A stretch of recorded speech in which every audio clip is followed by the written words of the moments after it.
our Almighty God, Creator of heaven and earth, Father and lover of our soul, you sit on your throne of mercy and rule with your love and faithfulness. You are full of grace. We acknowledge your presence in our lives. Nothing is hidden in your eyes, even our challenges and struggles in life. We come to you with faith.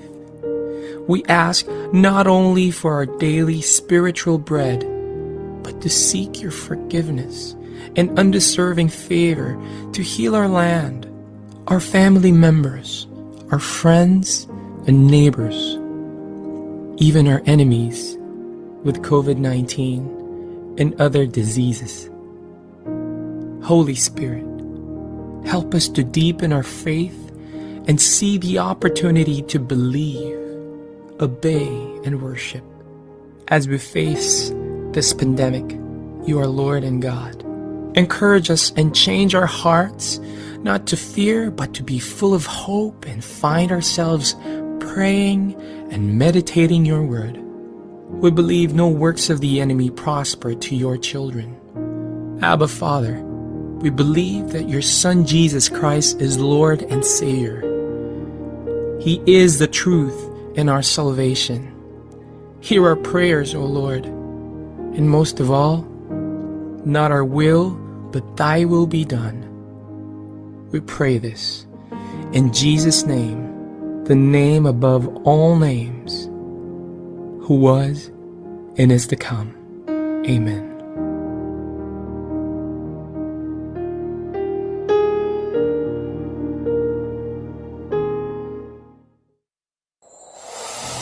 Walang kasing saya ang Paskong Pinoy. Dumaan man ang problema at pandemya, kayang-kayang lampasan basta't nagdadamayan at nagmamahalan. Ho, ho, ho! Merry Christmas! Tuloy na tuloy pa rin ang Pasko dito sa V81 Radio Worldwide. Ito ang paborito ng bawat Pilipino. Basta all hits, all Pinoy, panalo. Merong kwentong iyakan at tawanan. Kahit nasaan ka man, ito'y mapapakinggan.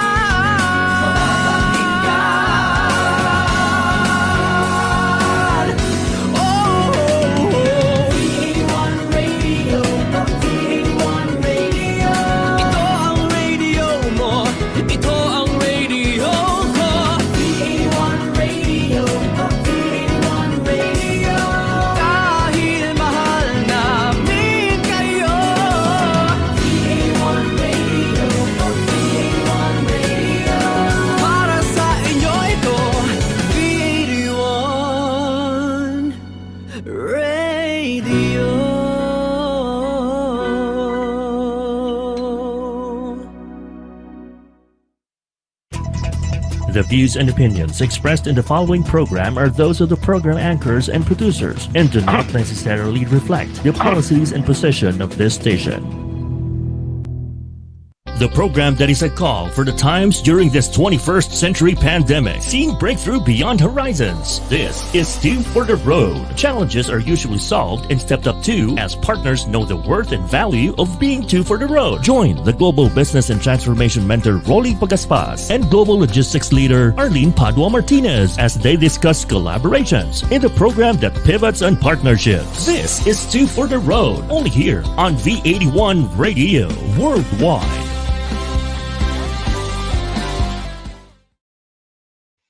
Okay, so magandang hapon, business and SME audience, and welcome to the program that caters to the development of your business life as a partner. From the concept and opportunity that an entrepreneur encounters with, we now prepare you with someone with the same knowledge, radar, mindset on either a supplementary or complementary mode in putting your business on the next level, only here in Two for the Road Pivoting Partnerships. And of course, our team will pave the way for partnership journey in your industry. I like to call on them. Siyempre, the first is my resident co-anchor, a marketing champion, an MSME mentor, an industry leader. She personifies on how to win being a woman and also winning with women. As she defines that a man's ace in his entrepreneurial sleeves is having the right woman partner both in personal life and business life. Business audience, please welcome our global logistics leader. Please welcome Arlene Padua-Martinez. Good afternoon, everyone. It's so nice to be here. Good afternoon, Rolly. How are you Well, feeling today? the show must go on. Pero may konting palpitation kaya mabagal ako magsalita.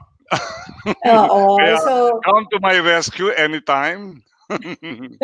so today, no, it's very exciting. We've been praying for you, first of all, Rolly. We've been praying for you that you would be able to get the strength that you need every day. Grabe ka sa trabaho mo. Sobra kang passionate, sobra kang dedicated in bringing people the right information, the tools, and, equipping MSMEs especially ng mga kailangan namin. Yeah. Alam mo, ako, I had the fear of featuring this episode of ours today. Number one, the topic is so encompassing, so magnanimous. And then I had a challenge on how to put it on a sequence so that we will be able to deliver it completely and factually and in a capsule. Correct. Uh, Ikaw ba? So, ladies and gentlemen, we are featuring a global organization that is magnanimous. Ako, ang alam ko lang dito, natatanda ako, every October 24, merong ganitong araw, di ba? We call it United Nations Day. Tuwan-tuwa kami because once this United Nations Day, ang daming mga bansa. So, kaming mga elements, mukha ako na si Japan, ikaw mukha kang Nigeria, maitim ka, ikaw na si ano. Di ba mga ganon? Oo. Now, Oo. can I tell you a secret? And, it's no Yeah. longer a secret now because I'm telling everyone about it. Oh, yeah. When I heard about this group before, it's really very assuring that there are people concerned about our Mother Earth and the generations moving, generations after generations. Pero when I got to sit down with them and really listen to the discussions, medyo malalim po, mga kapatid, sa mga nakikinig. Malalim po talaga because it's a serious business, it's a serious topic, and people who are really discussing it are really so much into it, no? Into it. Pag naglolokohan nga, kanina nabanggit ko sa'yo, diba? Naku, dudugo na naman ang ilong ko nito. But, everyone, what is nice about this is that it's an initiative that calls for everyone to be involved. Not just, Yeah. not just for us, but for everybody. Yeah, but we would like to tell everybody, especially our listeners and watchers, that today we shall feature a global organization that has a program entailing partnerships. Sinabi ko na, no, it is the United Nations. Na the pioneering objective is maintain peace and security. That's why lumalabas yung word na yan during the time na when we withdraw our membership. Yeah. And then they have a concern about EJK, etc. Because the United Nations was formed right after the World War II. Correct. And, di ba? And then sabi nga nila, Arlene, ang isa sa mga objectives daw ng United Nations. Kasi ako, ang alam ko nga lang sabi ko sa United Nations Day. Yung rampa, diba? Yung mga rampa at costumes. Oo. Pero sabi lang, isang important objective is developing friendly relations among countries based on respect for the principles of equal rights and self-determination of people. So Yeah. yan madalas natin naririnig na we have to be equal. So that's why yung mga colored individuals like those in our like those of our brothers in Africa, they're being highlighted in the United Nations. Correct. What is good about this is that it transcends, the local discussions. into a global communications or discussions also. And hindi lang siya about peace and security. It has evolved, kung ano yung mga nakikita nila na mga critical points that we should address. One of which is equality. Sinabi mo na nga. This is actually being given the focus of the group. Yeah. Sabi nila kasi, isa sa mga na-highlight na objective is the achieving of worldwide cooperation to solve international economic, social, cultural, and humanitarian problems. Yeah. Better living standards, most of all. So that will be progressive and then equal and then ngayon may bago ng word. As they say, kailangan sustainable. Sustainable is actually lagi mo na yung naririnig. I've been hearing that since 2017. Sustainability programs. Diba?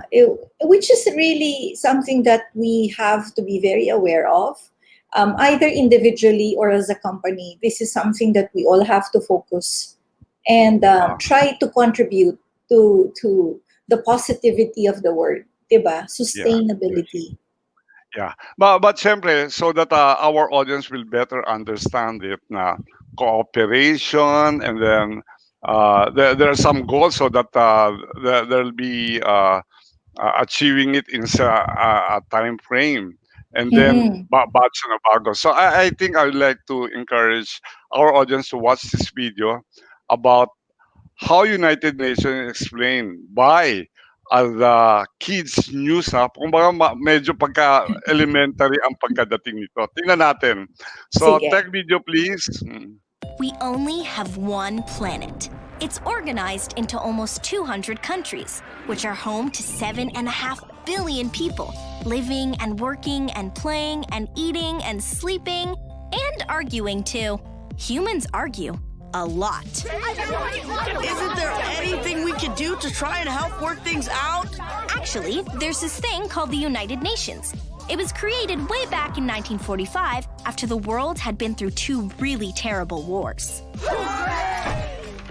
The United Nations, also known as the UN, was created to try to prevent wars from happening and to help countries get along. How do they do that?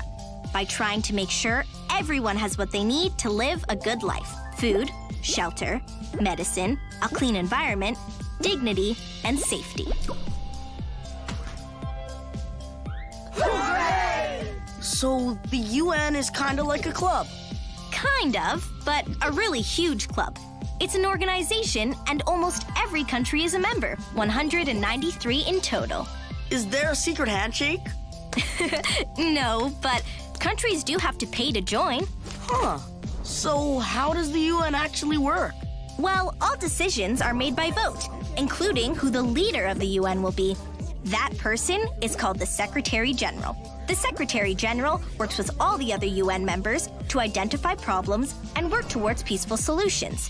Their job is to speak for all the people of the world, ensuring they come first no matter what decision is being made, and to always act for peace. Hooray! And what about kids?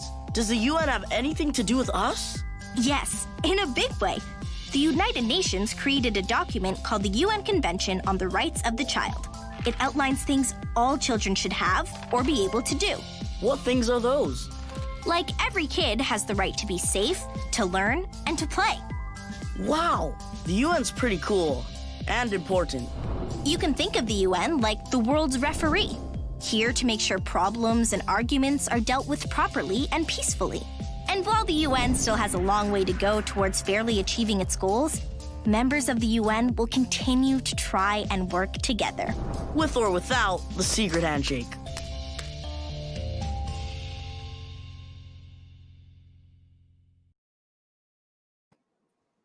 All right. So, sabi ko sa iyo, because of my mindset na naalala ko lagi si October 24, ang kinuha kong video para ipaliwanag, elementary din. Which I think is very helpful because we have to understand it at that level. Kasi minsan pag sobrang lalim na yung explanation, it's so difficult to understand it, diba? May mga tangere. And since we're reaching out globally, we have to be able to explain it as simple as possible. Yeah. So in the video, Arlene, there are several things na very important to highlight. Number one, yung United Nations that was formed after the war. So definitely, whatever the war was able to bring to the people, binaligtad niya. So instead of war, there's peace, and There's then fear. instead of fear, there is security. Oo. And dapat ang iniisip na what they can do together for social progress. Siyempre, pag war, distraction no? Oo. What I liked about the thing, the video is that highlighted that United Nations is actually working towards anything we need, no, from food, shelter, clothing, dignity, etc. So that is something that it's very good to know. Yeah. Parang you can put it in parang it's all about social progress, and then syempre better living standards, equality, and syempre hindi pwedeng mawala kung equal kayo, there has to be human rights. Correct. But i-fast track natin. So for the last 55 years, 1945 na form siya, and then 2000, there was another global development that happened because by the year 2000, the new millennium is now coming in, di ba? Correct. So I think nag-meeting uli yung mga stakeholders, the members, each country was represented, and they came out with a tinatawag nilang Millennium Development Goals. Yes. Which I heard was more than 100 points. Oo nga eh. Ang dami. I think panoorin na lang natin tong video na to para maintindihan natin.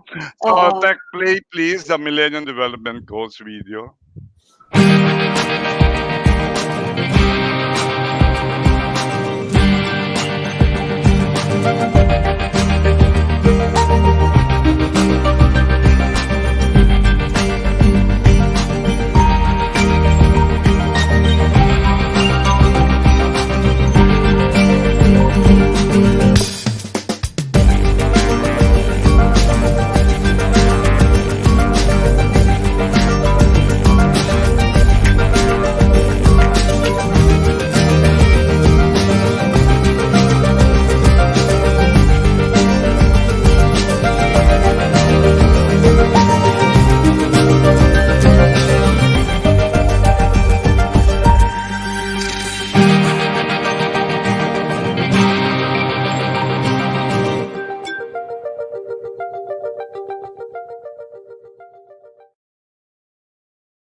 Alright, short lang siya, no? Pero those are the goals, no? Oh, those are the goals. Yeah, it's encompassing. I like it that yung huling pinakita nila sa atin, it's really working towards global partnership for development. Yeah. If we may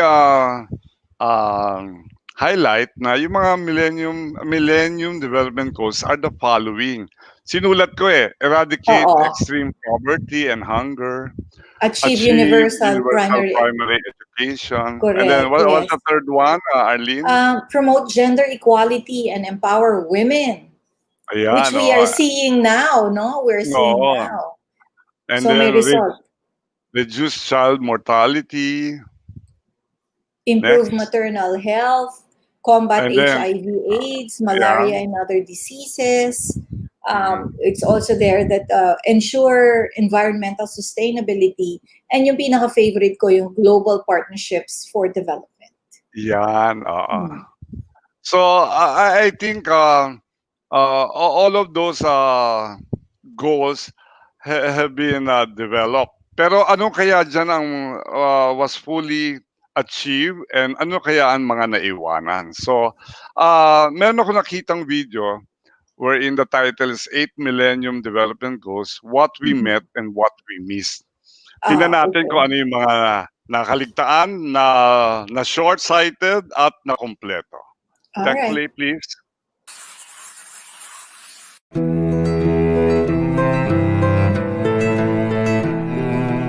Back in 2000, the UN created the Millennium Development Goals in an effort to improve life in developing regions by 2015. How far did we get? Extreme poverty rates have been cut in half, but 1 in 8 people worldwide still go hungry. Enrollment in primary education increased from 83 to 90%, yet 1 out of 10 primary school-age kids are not in the classroom. Gender equality has been met at the primary school level, but women still hold less secure jobs than men. 17,000 fewer children die each day, but 6 million are still dying before their 5th birthday. Maternal mortality fell 45%, though only half of women in developing regions get recommended prenatal care. HIV infections and malaria deaths declined by more than 40%. Still, every hour, 50 young women are infected with HIV.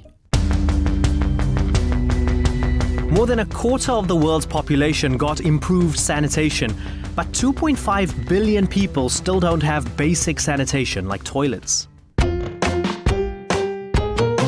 Economic trade continues to improve, and aid money hit a record of $134.8 billion in 2013. But focus is shifting away from the poorest countries where these goals are least met. As 2015 approaches, we've achieved a lot, but there's still much to do. Want more? Download the AJ Plus mobile app and join the conversation. Available in your app store now. All right. So, what can you say, Arlene, about the video? It's basically highlighting to us that they've done a lot from 1990, no? From pag tinitignan ko nga anak ng ano yan kasing edad ng anak ko na panganay. So since 1990 siya, 'di ba? They have done a lot. If you're seriously looking at it, like from hunger, 50% solved, pero hindi pa sila tapos, the education, gender equality. While there may have been developments and progress, ang sabi nga nila, there's still so much to do. That's the reason why I think they came up with a more focused development programs, right? Yeah, I think they measured their achievement. So they Correct. applied quantitative analysis, and then they some of the goals reached 40%, some 50%. Yeah. So mean to say the other half is still unmet. Unmet. And Which is definitely, being addressed. Which is going to be addressed, diba? They're not stopping. Diba sinabi nila from 2000 to 2015, yun yung target nila, yung timeline nila. And when they did the review of the performance and what they have achieved, nakita nila na hindi pa sila tapos. At marami pang dapat gawin. siyempre naman, mahirap yata mga 100%, no? Kahit sa mga exam natin, no? Mahirap mga 100%. And at saka, diba, we are all progressive. The population keeps on increasing. So, imposibleng mamimit mo yun na 100%. Kasi every year, yung population growth is there. So, yung measurement nila before was for the previous population, global population. We're now 7.5 billion, just imagine. Punong-puno na ang mundo, di ba? So, it's a never-ending task and a responsibility, I think. Considering the number of the population, they really have to continue it. But the thing is, after the deadline, which is 2015, because the Millennial Development Goals were set in, were thought of in year 2000 for the new millennium. Correct. And then they gave themselves 15 years, no? Yes, and then on the 15th year, so those are the output and results. They still have much to do, but they've already covered a lot. It so happened that in the 2015, other concerns are now in the offing. And then that gave way to some review, so that they came out with another set of goals called Sustainable Development Goals. Yes. Ayan na. And then they created a focus group to handle this under the United Nations, which is called Global Compact, right? Yeah. Pero yung sustainable development goals, ako kasi yung word na sustainability is common for me, no? Kasi syempre pag ganyang mga words, you just have to syllabicate it, sustain and able. So Mm-mm. madaling intindihin, but what is the importance of this sustainable development? I Di think you have ba? a In what video. aspect? Yeah. Yeah. Yeah, Oo. panoorin natin 'tong video na 'to so that we'll be better informed kung ano yung mga development areas na gusto niyang maging pivot or pillar. Tech play, please.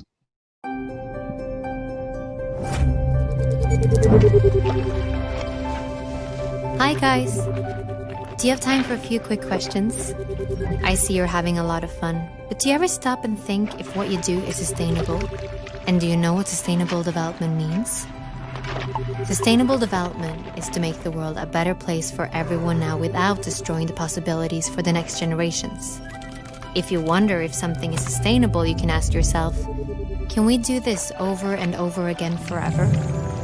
Sustainable development means that we need to keep three things in mind at once: social progress, economic development, and climate and environment. First of all, we have to take care of our planet. We have many natural ecosystems that must be in balance in order for us to live here. The climate system is one of them. This system ensures that the temperature is correct and that the atmosphere emits exactly the right amount of solar energy. When we emit harmful greenhouse gases such as CO2, we clog the atmosphere. This changes the temperatures on Earth, which again affects our development. How we produce and use energy is incredibly important. Oil and coal are examples of energy we may run out of. Water, wind, and sun, however, will always be here. Using the lasting sources of energy that renew themselves is good for the planet and can provide jobs for years to come. Economics. Almost everything we develop, buy, and trade starts with nature.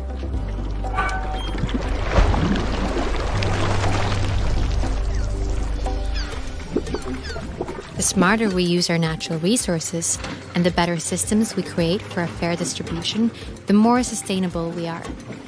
One way to contribute to a more uneven distribution is to be more aware of what we buy and how it is produced.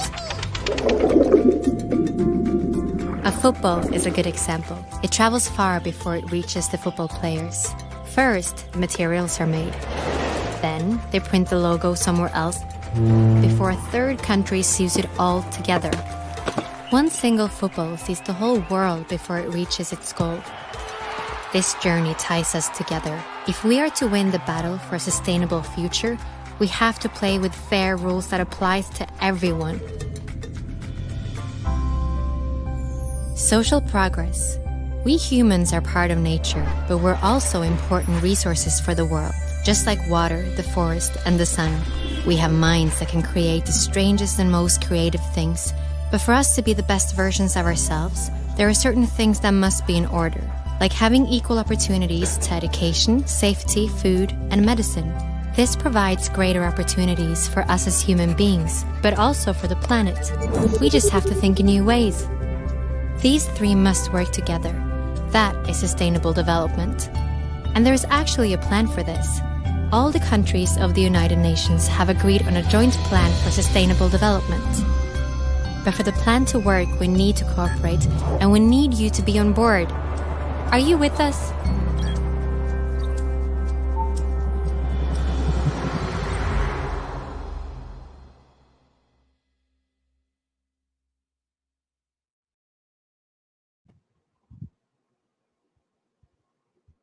All right. We're back. We're back. Yes, we're back. All right. Tinitignan kita, seryoso, nanonood pa si Rolly. You know? Kasi delayed tong internet ko na nahuli naman ang okay, so that's what is sustainable development. So what are the things that we can remember from the Social video? progress is one. You know? Yeah, Social economic progress, yeah. development, and then yung climate management. Diba? Oh, Yeah. what I like about it is So that, it says that we have to be the best version of ourselves. yeah. Mhm. Okay. So I have to see the better Arlene Padua. Oh, you are. Ang dami ko natututunan kay Rolly. Yeah, I tell you everybody, ang dami ko natututunan kay Rolly. So every Oh, week, new Arlene ng new Arlene yan. para kang messenger na pag sinara, pag hindi mo nilagay na keep me open or keep me sign in, lagi ang daming thread na bago. So that's the new Oo. Arlene that I'm knowing now. Di ba? So true, so true. Hindi You po know, nagbibiro si Rolly. Totoo po yun, mga kaibigan. okay. I chose to explain United Nations, the Millennium Development Goals, and the Sustainable Development Goals in a caricature manner so that things will be lighter. Because the true handle of these goals are so heavy, but they are impacting the lives of our global Children. people. Even our Yeah, children. and of Yeah. course our country and our stakeholders, no, Yeah, and true. there really is one for keeps, and it's one that ought to be supported. And what Now, is nice about that, the way you showed the video in a simplest form and in cartoon, no, is that even young as my apo can understand the background of the United Nations programs on yeah, sustainability, diba? yeah. So ngayon matutuloyan nila that we have a United Nations that was formed to circumvent the effects of war, na Mhm. is for peace, security, and cooperation. And then Yes. they came out with the new goals come the new millennium, which is the 2000. They Mhm. called it Millennium Development Goals, and then they were able to do a lot, cover a lot, and but they still have to achieve more because of the More. hugeness of the population. Correct. And but the challenge of times has already caught with them, because come 2015, there are other matters that ought to be incorporated so that the other aspects or other areas of governance, management, living, and other areas of social life Mhm. will still now be covered, and that's Correct. why they came up with the sustainable development goals. Mhm. That will cover the principle-based framework for businesses, Yeah. right? Okay. Uh, Yeah. So, but in the year 2000, there was already a program called the United Nations Global Impact. Global And Compact. Global Compact. Nako, sinabi na nga ni na magkakamali ako. Global Compact. Okay. Yung United Nations Global Compact is a pact, no? Parang nagkasundo yung mga tao to encourage businesses worldwide to adopt To yung sustainable and socially responsible policies. 'Di ba? Kasi minsan may correct. policy na hindi good for the people, hindi good for the Oo. Oo. environment. This is something na halimbawa we're not very aware of this. This has been something that big companies and multinational companies have been very focused on, especially sa logistics.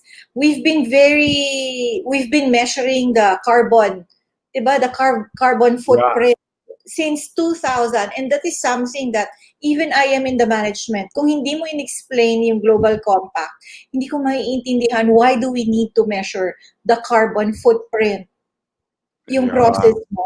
So, this is something good that, a lot of explanations are being done, and our eyes are being opened to the realities that we are facing, the problems that we are facing, and that, companies, either big or smaller, micro, small, are encouraged to participate, to come together, and, address all these issues together through yung mga sustainable development programs. It starts with a decision that a company can contribute to the progressive sustainability of our world, of our environment, of our people by making the right business decisions. No ba? Correct.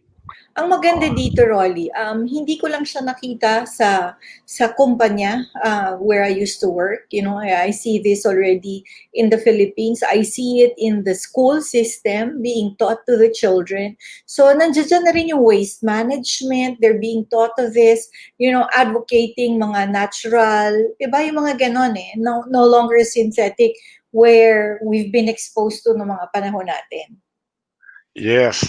Okay, so excited na tayo. Siyempre, ngayon, gagaan na yung introduction natin. Siyempre, pag binigay natin, United Nations Global Impact, ano yun, di ba? Now, we know that it's a cooperation.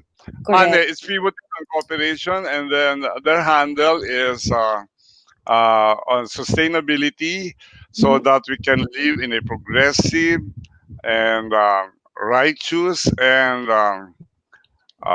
happy world to live in. Di ba? Correct. Okay, so Arlene, we shall discuss a very interesting program that is being promulgated by the United Nations, and we call that United Nations Global Impact. It's a timely platform that aims to prolong siguro ang ating buhay, di ba? At mag-create ng balance. At syempre, kailangan may mutual beneficial returns. Kung baka hindi ka pwedeng manalo na ikaw lang, we win together, di ba? We heal as one, we win as one. Yan lagi yun. Pero what's good, Arlene, this time we will highlight our very own Philippines and its response to the sustainability program, which is the United Nations Global Impact. Yes, and it's nice because they're the prime mover of making everybody aware of the UN Global Compact. Sustainability Development Program. Okay, so the challenge will now be bestowed to our guest resource person who's heading the Philippines chapter of the UNGC, which is the Global Compact Network Philippines. Together with it, siyempre itong chairperson na to malapit sa atin dahil kilala natin siya for the longest time. Pero she has two corporate partners now we are excited to interview. At we will hear on how they responded to the challenge of the Global Compact, this time the network of the Philippines. Okay, yes. So ibigay natin yan, Arlene, when we return after this short break from our program partners. We'll be back shortly. This is Two for the Road. Two for the Road. Only here on V81 Radio Worldwide. Talagang October to remember dahil hindi din pahuhuli ang ibang Viva OPM artists na sasabak sa kantahan sa Home Not Alone Songs from Home Season 2 kasama si Papa Gio, Yumi Laksamana, Isid, Solstice, Just Rap, and Sabu. Kaya iset nyo na ang mga kalendaryo nyo tuwing Merkules 7pm California Time o Huwebes 10am Pinas Time at samahan si Papa Gio para makipagkulitan, tawanan at kantahan sa Home Not Alone Songs from Home Season 2. Dito yan sa V81 Radio, Los Angeles.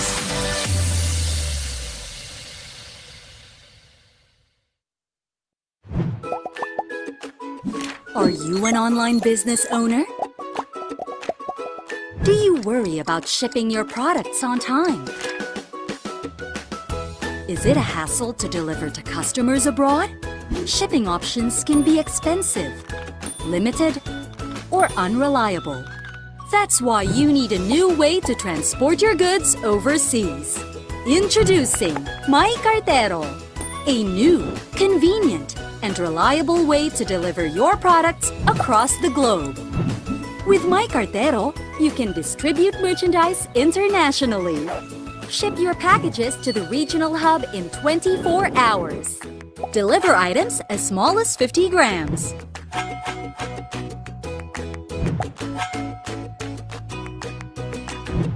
Ship based on your needs.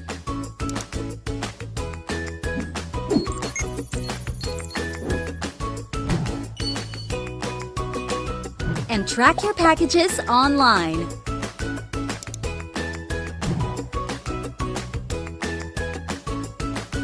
You can even learn about sending to other countries via free consultations. With My Cartero, you don't need to visit a post office or courier branch. Simply book online, wait for our rider, and ship your product. Now, you can boost your conversion, satisfy your customers, and grow your business with My Cartero.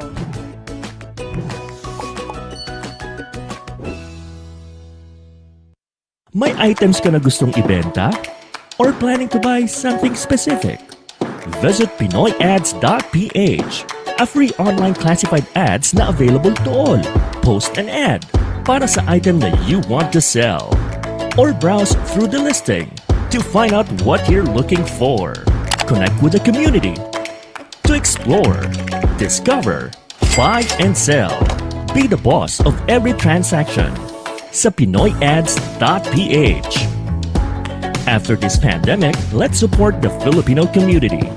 Buy local, visit local, go local. Now back to Two for the Road. Two for the Road. Only here on V81 Radio Worldwide. Okay, so we are back and we shall give you the main handle of Two for the Road Pivoting Partnerships Program, our partnership feature of the week. Can we have our segment intro, please? Companies need collaborators as suppliers, dealers, distributors, value-added agencies, and solutions providers. Together, they find the answers to the many business challenges. Let us meet them here at Partnership Feature of the Week.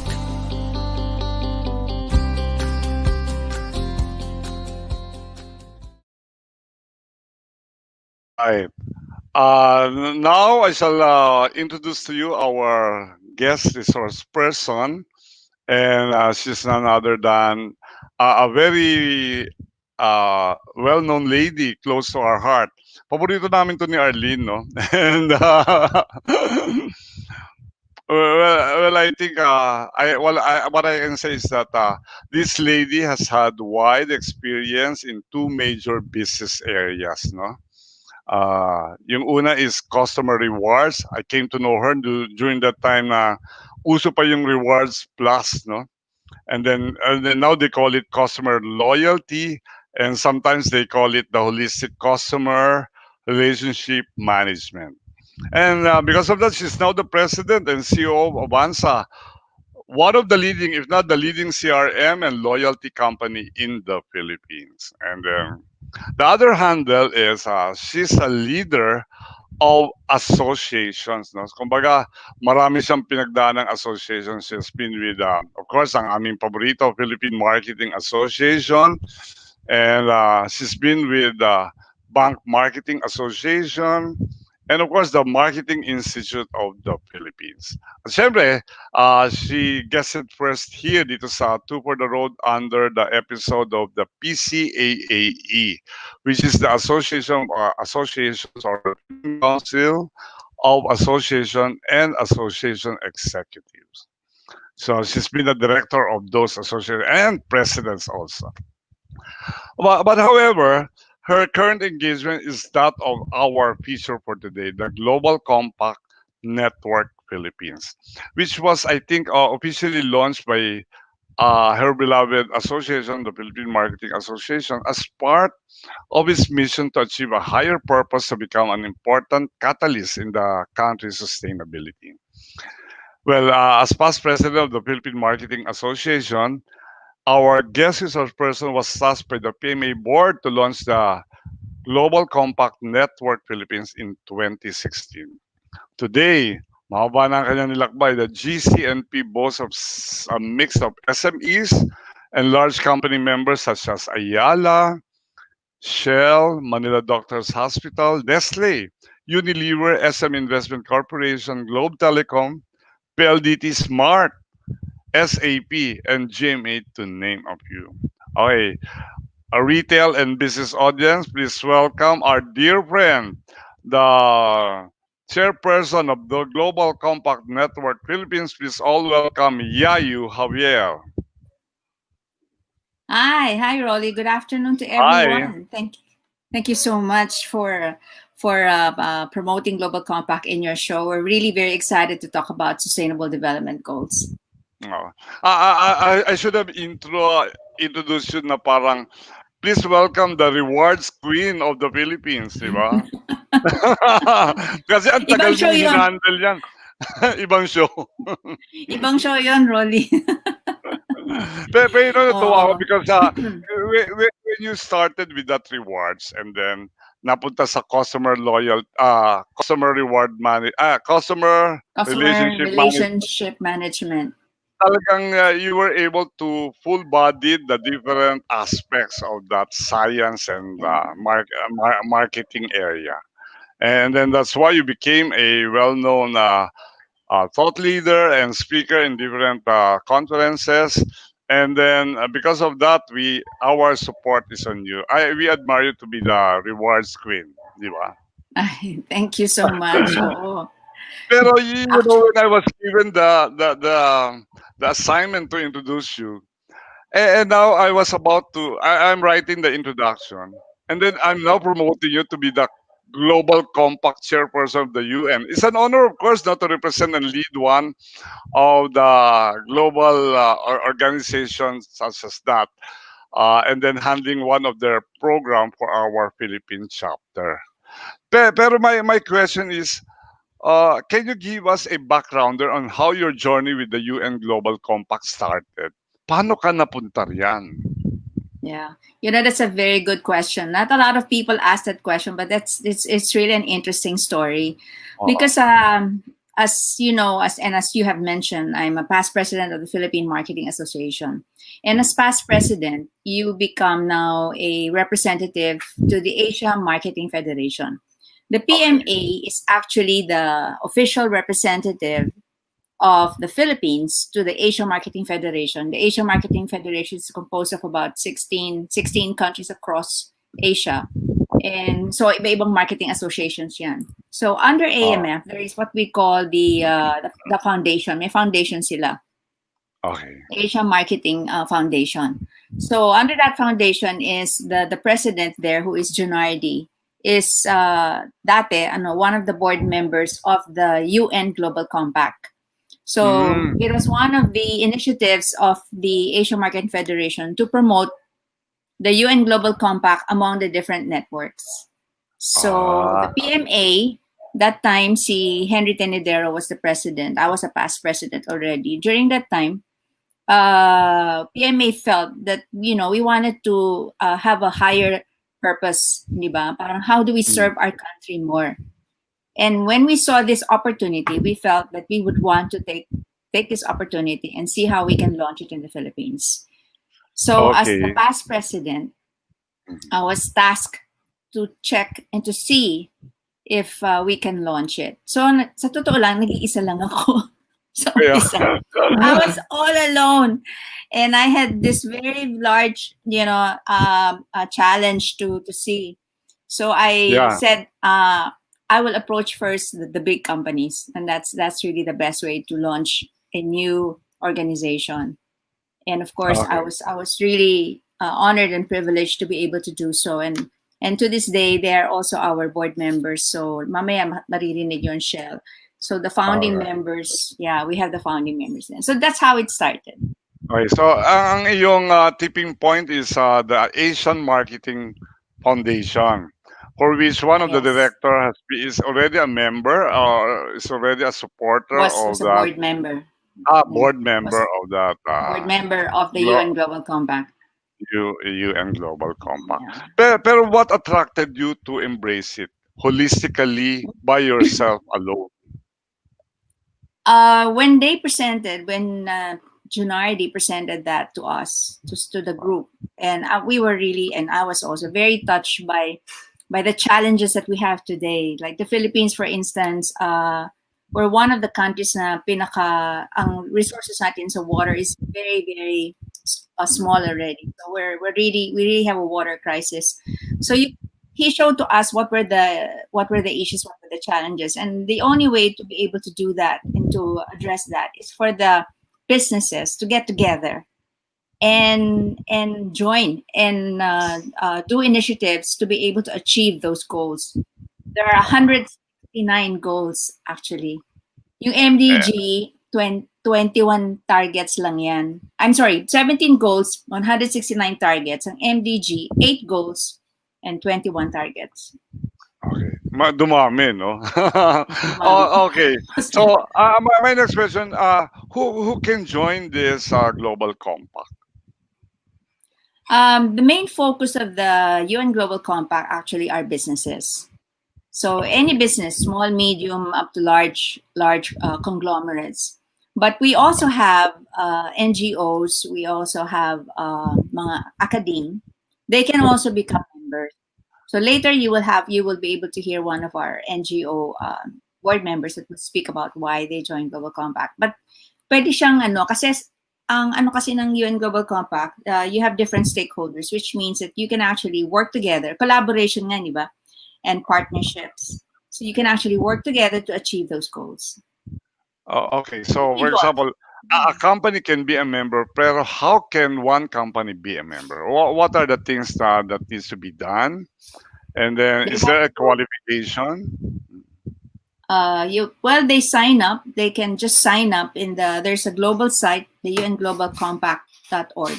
There's a global site there where they can sign up. To be honest, it undergoes a screening. So may approval yan. Kasi kailangan, medyo, you haven't really done something that's against the principles. And in addition to that, we have to take a look at, let's say, the kind of businesses that you are in. So for instance, we do not allow yung mga that's against the principles. So, hindi ko sasabihin sa online. No. Okay. Is there a monetary requirement? They have to be a fee, and Yes, meron. It depends. It's actually parang socialized siya eh. So the bigger the revenue of the company, the higher the percentage of contribution. We call it contribution. So yung contribution niya, may different levels yan. So yung mga larger companies, the larger the contribution. Okay, so it is open to all kinds of company in terms of size, in terms of kind of business. Of course, there's some exemptions, and then what are the projects that has to be embraced by these companies? Are there particular na, for example, ito yung kumpanya, dapat ito yung program mo na embrace? Can you give us a sample so that we can have a better understanding? Yeah, there are the SDGs, no? So normally when a company would ask us, how do we go about it? What kind of goals should we focus on? Usually what we tell them is that it has to be something that's relevant to your business. So if you're in the energy business, so syempre yung energy. So depende kasi kung ano yung mga products and services nyo, and it's ideal that you get the most relevant ones. But the reality is you can also cut across the other sustainable development goals. You'll be able to see that later, if we can show some of the slides that I have, you'll be able to see that these SDGs are actually all interrelated. So you cannot really just do one without the other. So somehow when you're hitting this target, you're also hitting another target. So for instance, if you're trying to hit employment, you're going to hit also zero hunger, diba? So kasi if you're in education, and then also zero hunger. So kasi parang they're all related. So I'll show you later, maybe if we can show some of the slides. I think please show your slides now. Okay. So that we can discuss further. Yes, that's good. So yan yung. So kita mo dyan, it's principled business as a force for good. So yung very foundation ng UN Global Compact is that it's good governance. Kasi you cannot talk about sustainable development goals kung hindi ka principled business. The SDGs kasi is the goal that was formed. Those are the goals formed by the UN. So under UN, there are several agencies. The UN Global Compact is the pact with business so that business will actually be a principled business at the same time will encourage the 17 SDGs. So that's yung story nun. So yung UN kasi may 17 goals yan. Each of the countries have to contribute to the 17 sustainable goals. So in the Philippines, meron tayong mga kailangan i-achieve na goals natin.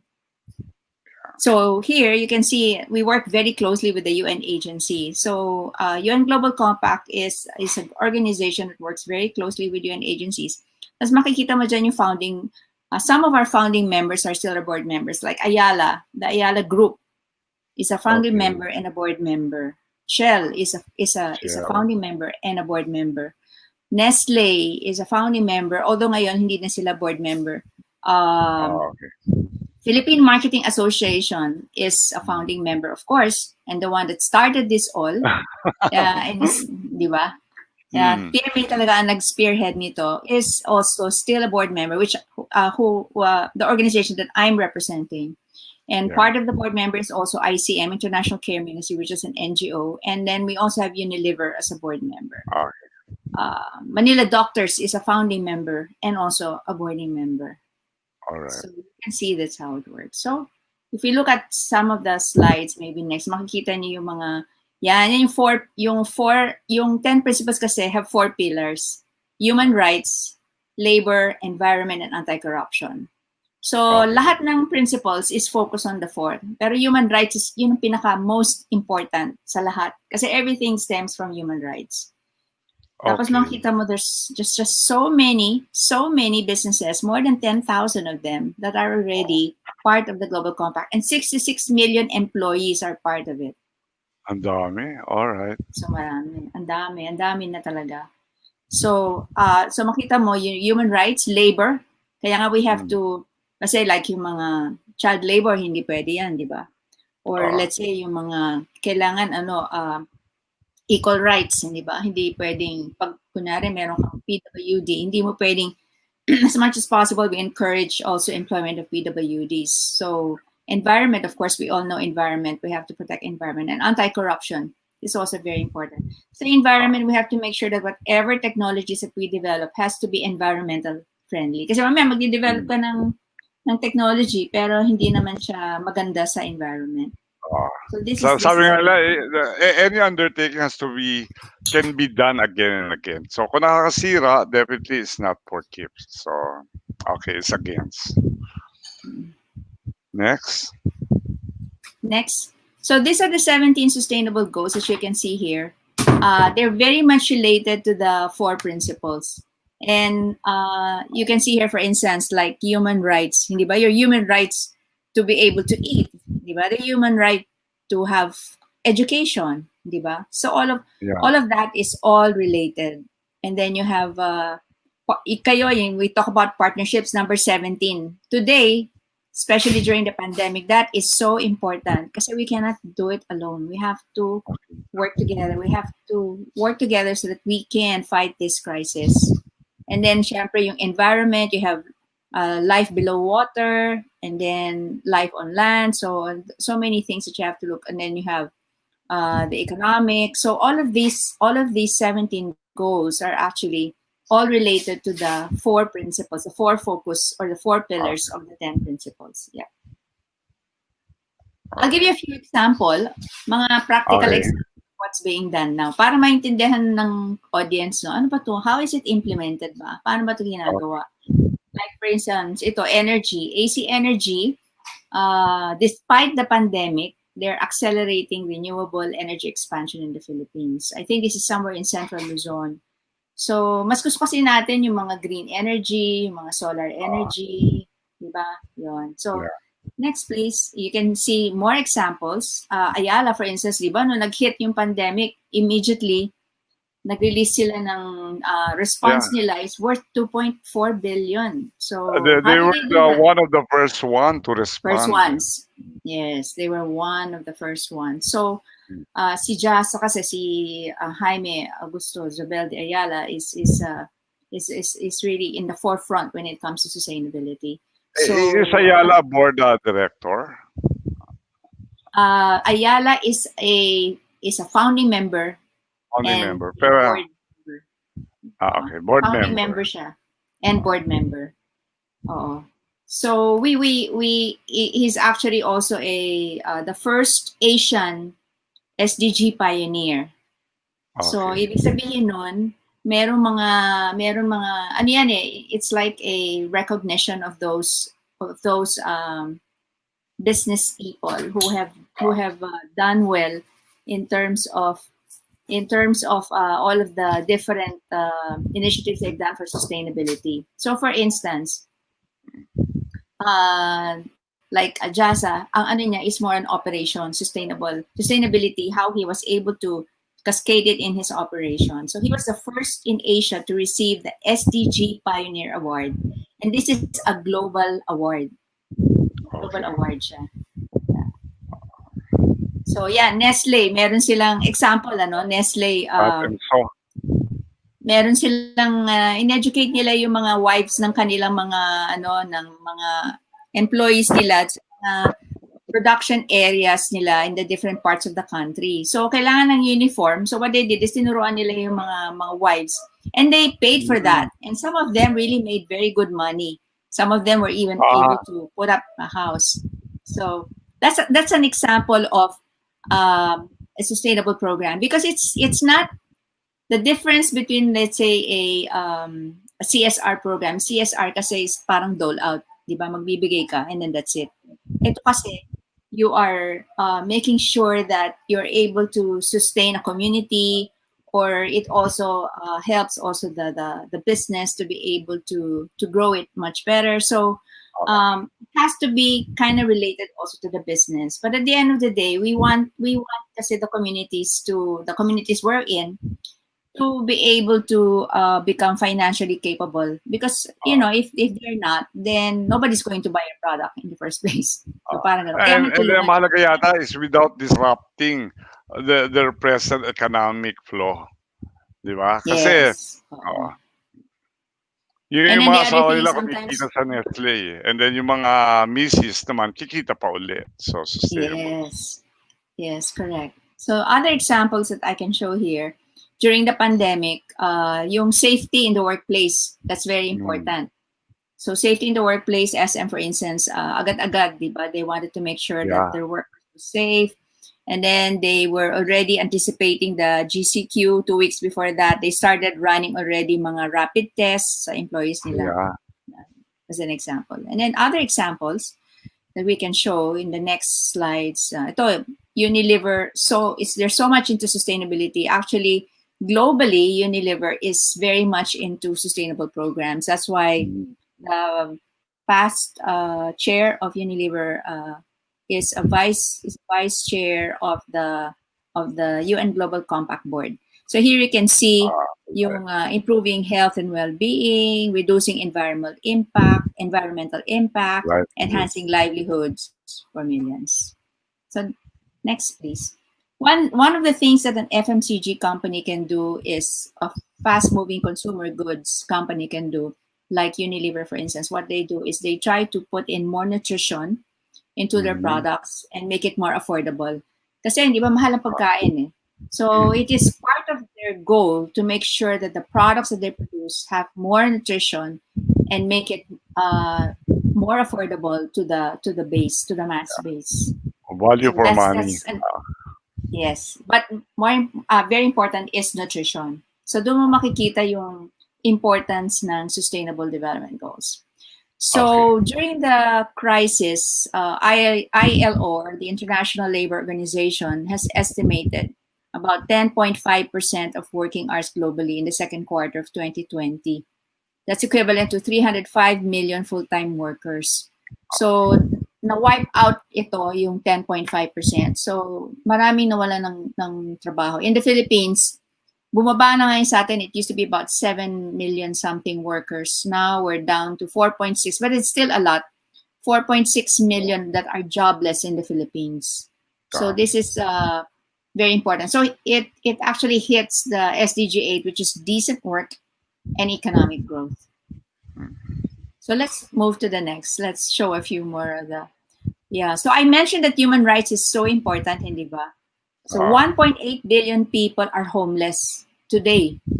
So how can you even talk about social distancing if they're so crowded in the houses, hindi ba? Yung sabi natin, social distancing, paano kung ilan sila sa isang bahay, nagsisiksikan sila, di ba? So that's really one of the major concerns now during the COVID. At tapos yung closure of schools, di ba? 1 billion children. Here in in the Philippines, ano nga tayo sa online, but the problem is the children don't have access to, di ba?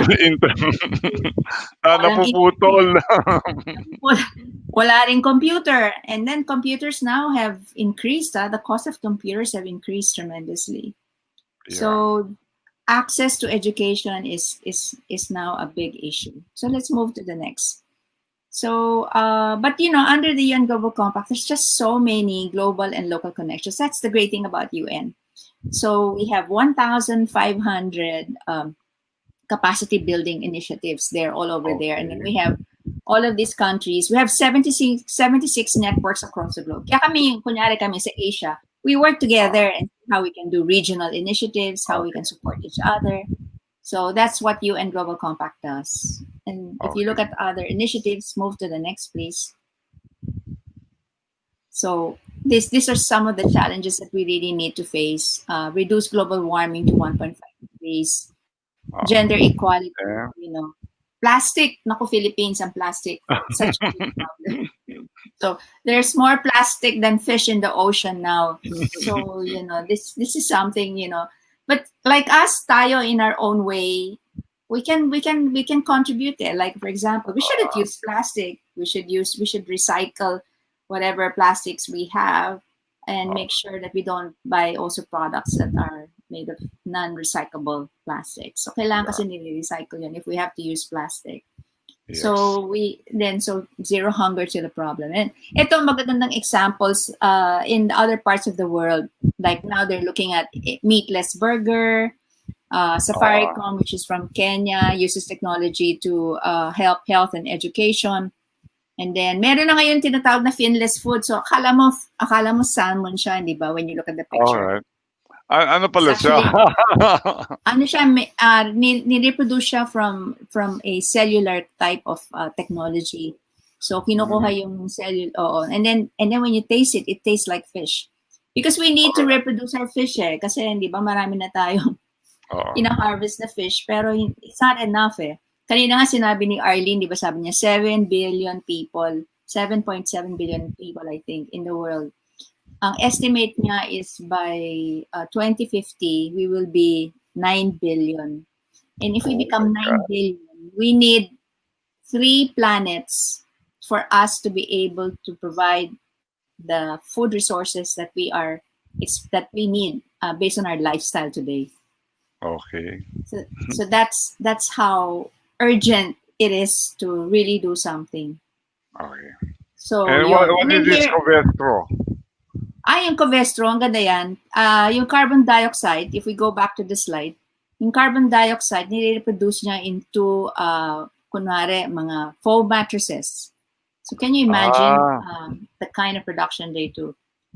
So Ørsted, as you can see, yung mga wind farms, di ba? Solar farms, mga green energy technology. So let's move to the next. So very quickly lang, we'll show you some of the slides of what are the things we do.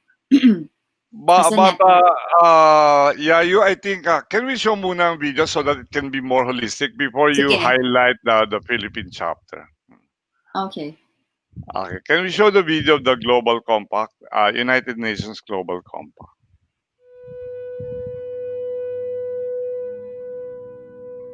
We can be. We must be the first generation to end extreme poverty. The generation most determined to fight injustice and inequalities. The generation that saves the planet from climate change. And this is how it will get done. The global goals. A 15-year plan For everyone, everywhere. With no one left behind. We will live in a world where nobody anywhere lives in extreme poverty. Where no one goes hungry. Where no one wakes in the morning asking if there will be food today. We will live in a world where no child has to die of diseases we know how to cure. and where proper health care is a lifelong right for us all.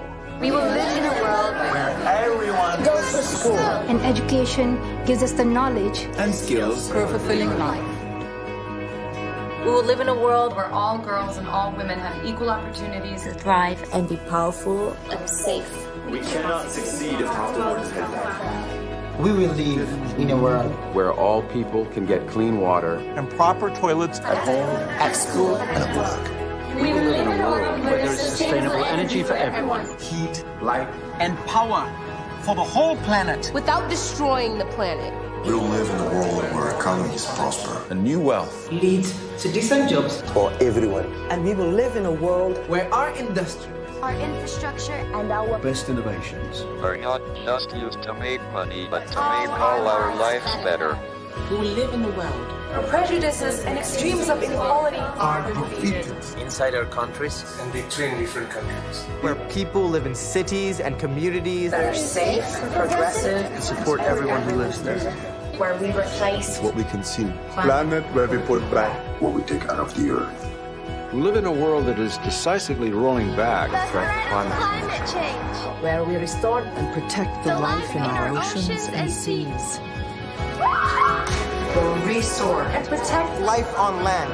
The forests, animals, the earth itself. With peace between and inside countries. Where all governments are open. And answer to us for what they do at home and abroad. And the justice rules. with everyone equal before the law. Where all countries and we their people. Work together. Partnerships of all kinds. To make these goals a reality. These are the United Nations global goals. for sustainable development.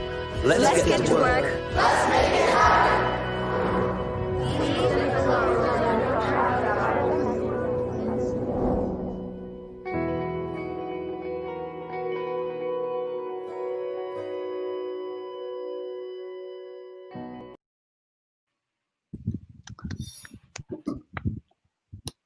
Hi, Yayu. Oh, wow, panapanood yung video. Gusto ko na mag-engage agad, di ba? Oh, di ba? Kasi, who will say no to the 17 goals, no? Everything that they've mentioned is right. And everything that they have mentioned should be. And we would like to belong and we would like to help and support. That's great. So dapat kasama ka doon, Rolly. Okay. Pero bago tayo magsama-sama, can you tell us more now about the Philippine chapter of this Global Impact, of this United Nations Global Impact? May bago ng pangalan, di ba? Global Compact.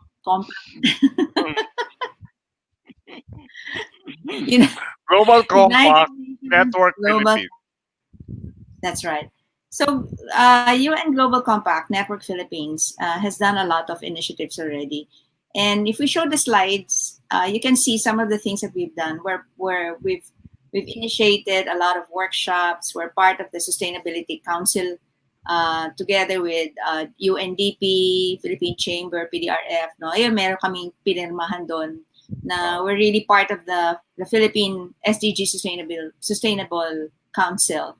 And then na-feature namin si JASA, si Mr. Jaime Augusto Sabel de Ayala. We formed the CEO SDG Circle, which is mga C-suite levels. No, we've done workshops, we've done climate action workshops, principles-based workshop. And then next slide, you will see that we've also done one of our biggest event last year was the Sustainability Summit. We had about 90 CEOs and we had about 300 people and speakers coming from different parts of the world. So regional siya. So it was our biggest event and one of our most successful event in terms of teaching people about sustainability and then reporting. Kasi it was also a partnership with GRI, which is Global Reporting Initiative. Yun yung ginagamit kasi na template for reporting sustainable projects. Okay. So, but this year, moving to the next, we are going to focus on MSME. This is our COVID-19 response. So, moving to the next slide, you will see kasi that as we all know, no, MSME is the most vulnerable now. So, what UN Global Compact Philippines did, it has aligned itself to the global framework or value proposition ang tawag namin.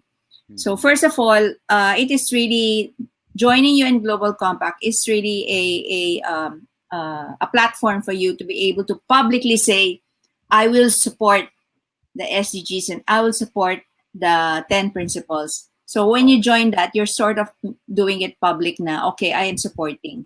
Now, when you're part of the UN Global Compact, you will have access to all of the tools, the trainings, webinars, and all sorts, and learn from other countries. Kasi ano yan eh, across the globe.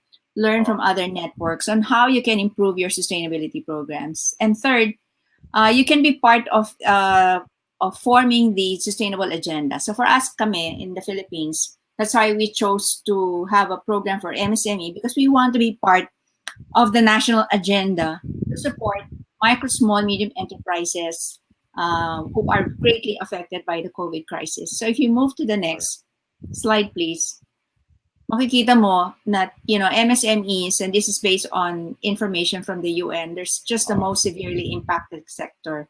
So we all know this, that they contribute to 99% of the workforce, etc. I think they contribute about 30+% on the GDP of the Philippines. So malaki yung effect ng MSME. So next, please.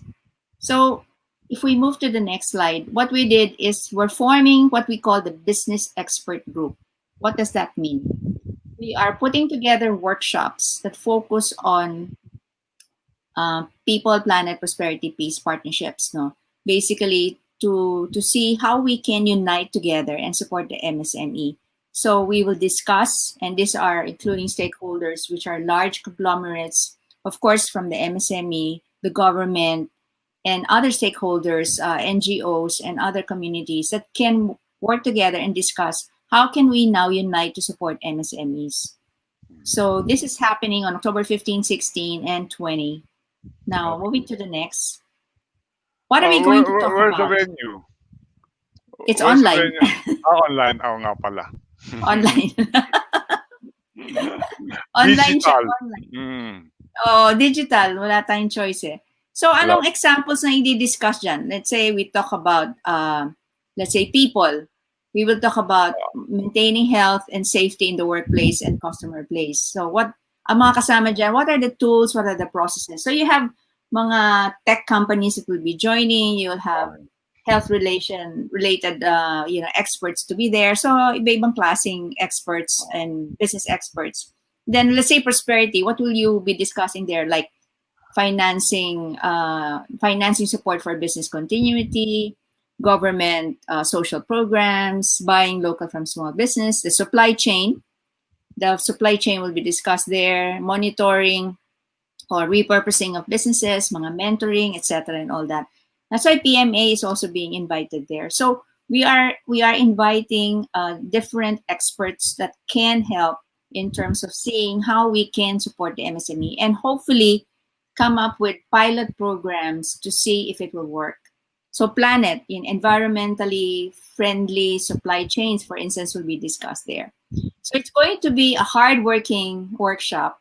And after all of this workshop, we will come up with a white paper and talk about what are the specific actions or policies that we are going to recommend. So the culminating event will be on the next slide, will be our summit, which is happening on November 5. So this is where we will present the plans and we will hopefully get the business experts or the stakeholders to sign off as a commitment to help the micro, small, medium enterprise. And this is not a 6-month program. This is not like a 3 months, 2 months program. We envision this to be at least 2 years, depending on, of course, kasi alam naman natin that the COVID situation crisis will not end right away. Yeah, we have a minimum Kasi the of 2 vaccine years. still has yet to be discovered and trialed, and then it has to pass a test. Tested. Yeah. All So right. we see we're very excited. We're very excited. Actually, next year meron na kaming continuing program for next year. There's going to be and this is with the global na. There's another project which is under the United Nations Global Compact, where Philippines will be one of the pioneering countries to launch it. Okay, congratulations. All right. Thank you. So from being alone by yourself, and then now it has you're now harvesting the fruits of your one-woman labor. Yeah, well, we want to make this world a better place, diba? For our children. Of course, we will say no to that, di ba? Okay. I just have one last question. So, what will be the next important step that the Global Compact Network Philippines will do so that it can now go to the next level and be and maybe get the cumulative mass or for participation? I think once we're able to launch this program, and that if we're able to pilot it and see that it actually has an effect, that I think will bring in the volume, because currently you can see that most of our members are large corporations. So eventually we want the small medium enterprise. Yun yung volume yung MSC, yung SMEs Yun yung volume. MSMEs. Yun kasi yung volume But currently, our model kasi is that the MSME becomes our advocacy, but the people that are creating and making the change are actually the big companies. All right. So I think I'll give you the microphone again, Yayu, so that you can have a call for engagement.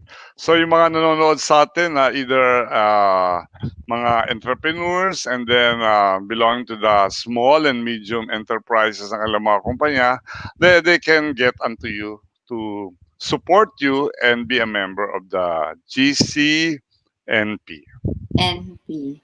Global Compact Network Philippines. Okay, so you've seen our advocacy, and we hope that you are inspired. We hope that you will join us, because we all know that we have to work together to be able to respond to this crisis today. So please join us, or join us in some of the workshops, or you can actually join the summit itself.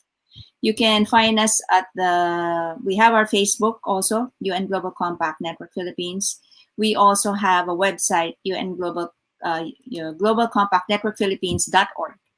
So you can, yes. And, the two for the road, they know how to get in touch with me also, if all things fail.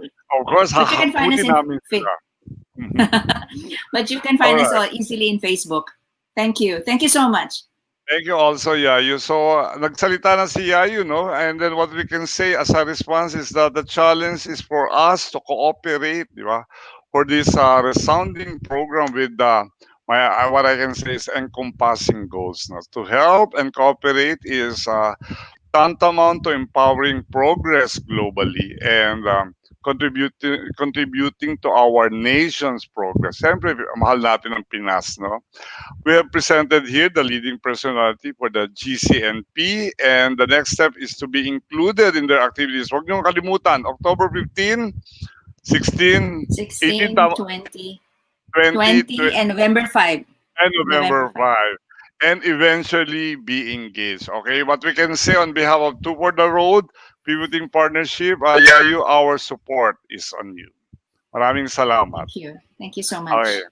So we will now see the other side of the partnership for those who embrace the GCNP, and then how they responded to the call of the goals, and then we will now hear of that right after this major station break.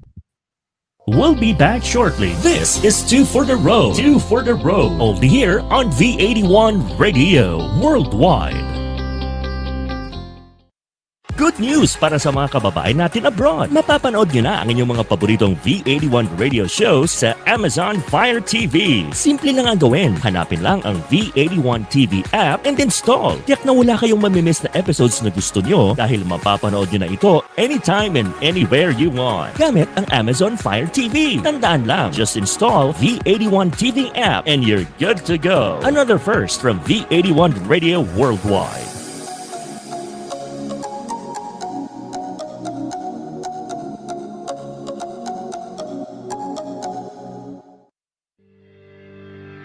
Big Benta, a Pinoy e-commerce site made for you. Enjoy hassle-free shopping with multiple payment options available. May local support din, ready to assist, so you can enjoy peace of mind when you shop. Visit our website to check different product offerings. get anything you want.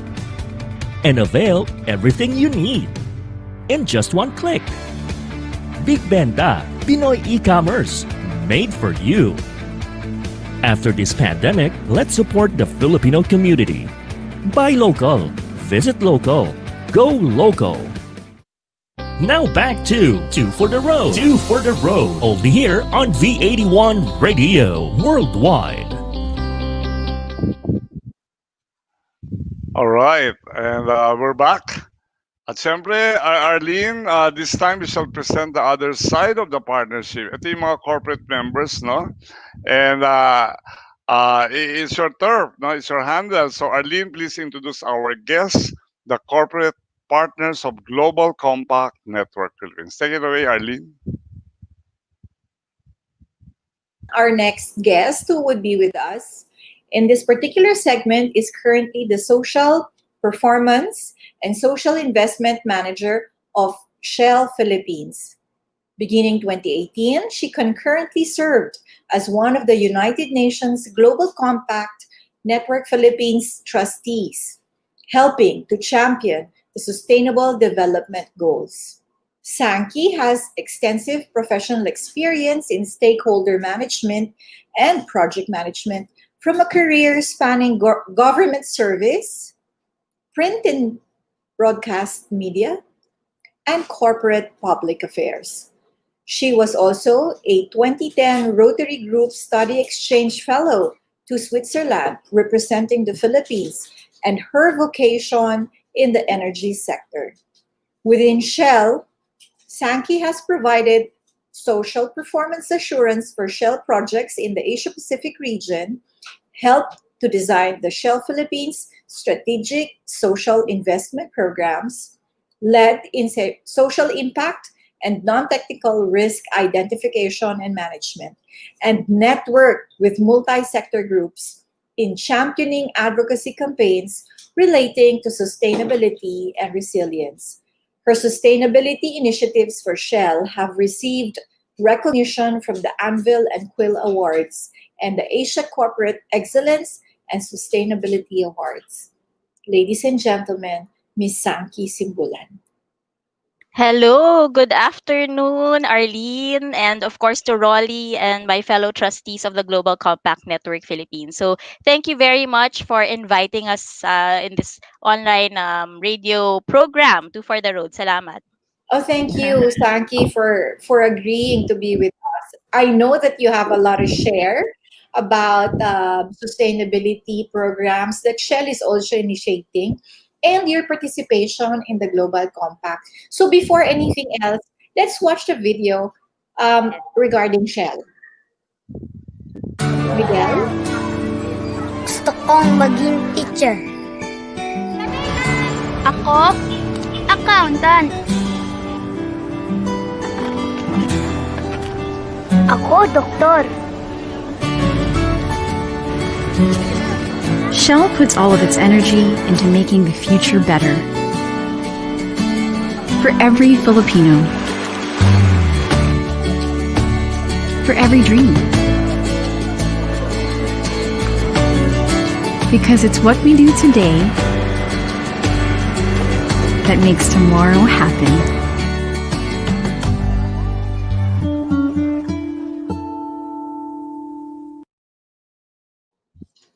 Ayun. Yun. Yes.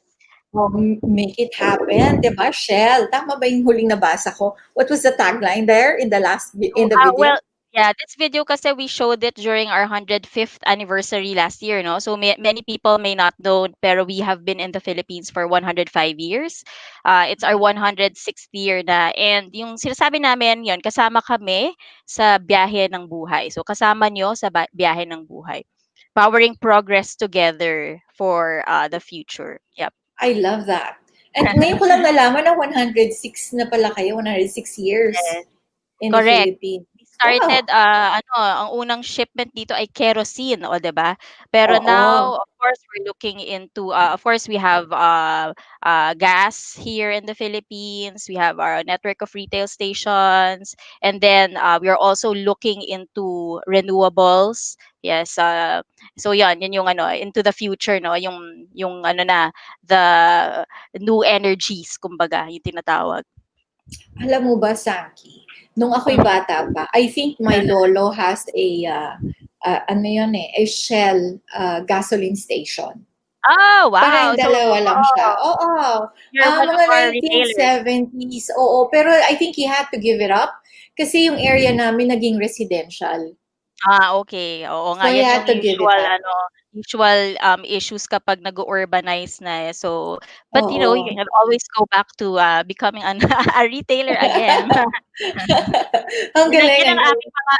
aming mga enterprises na sinusupport. Siyempre, mga negosyante, yung the ones that operate our stations. Yes. Oo, hindi ko lang alam kung anong history ng lolo ko doon. And eventually, just when I went back to the ancestral house, wala na doon yung wala na doon yung gasoline station. So anyway, um, moving forward tayo, no? Napakaganda ng topic kanina that Yayu was sharing with us, especially on the initiatives and how Global Compact Network Philippines is really bringing together everyone, all the stakeholders, especially when it comes to all the SDGs, no?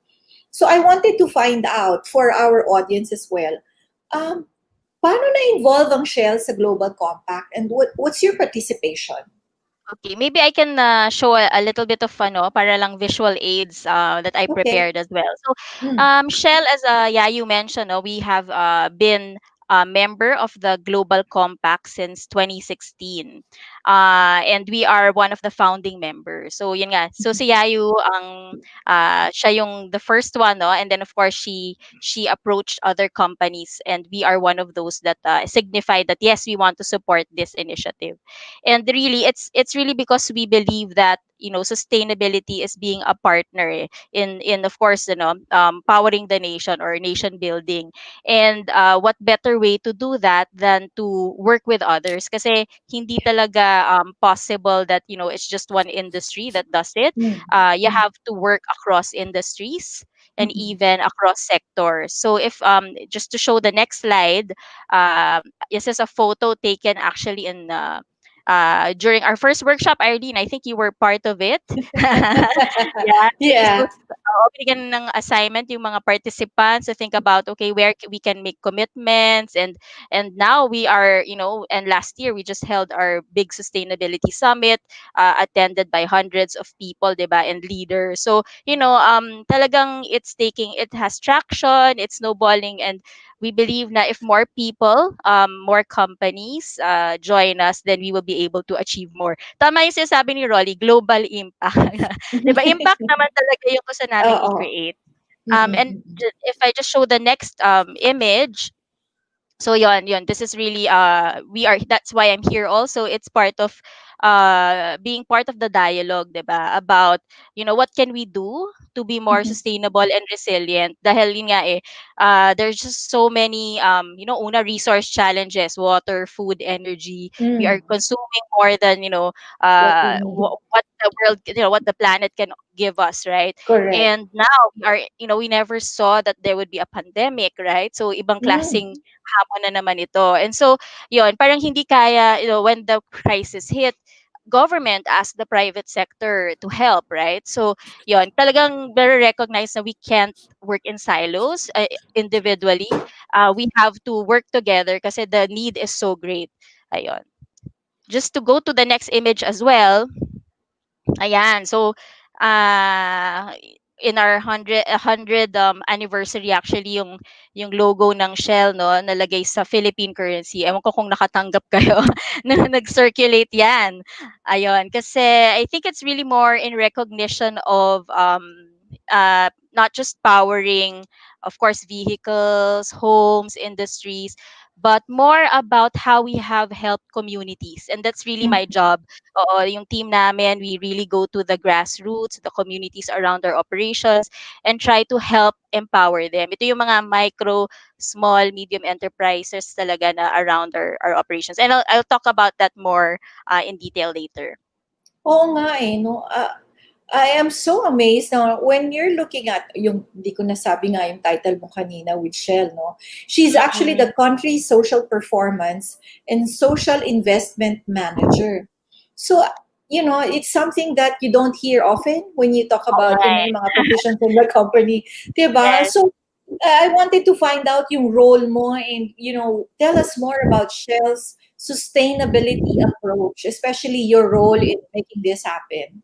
Oo nga, it's not a very common term, no? Usually they say CSR manager or sustainability manager. Pero kasi yung approach ng Shell on this is really at three levels. And my role is at the very basic, no? Making sure na we don't harm, di ba? Yung communities around our operations.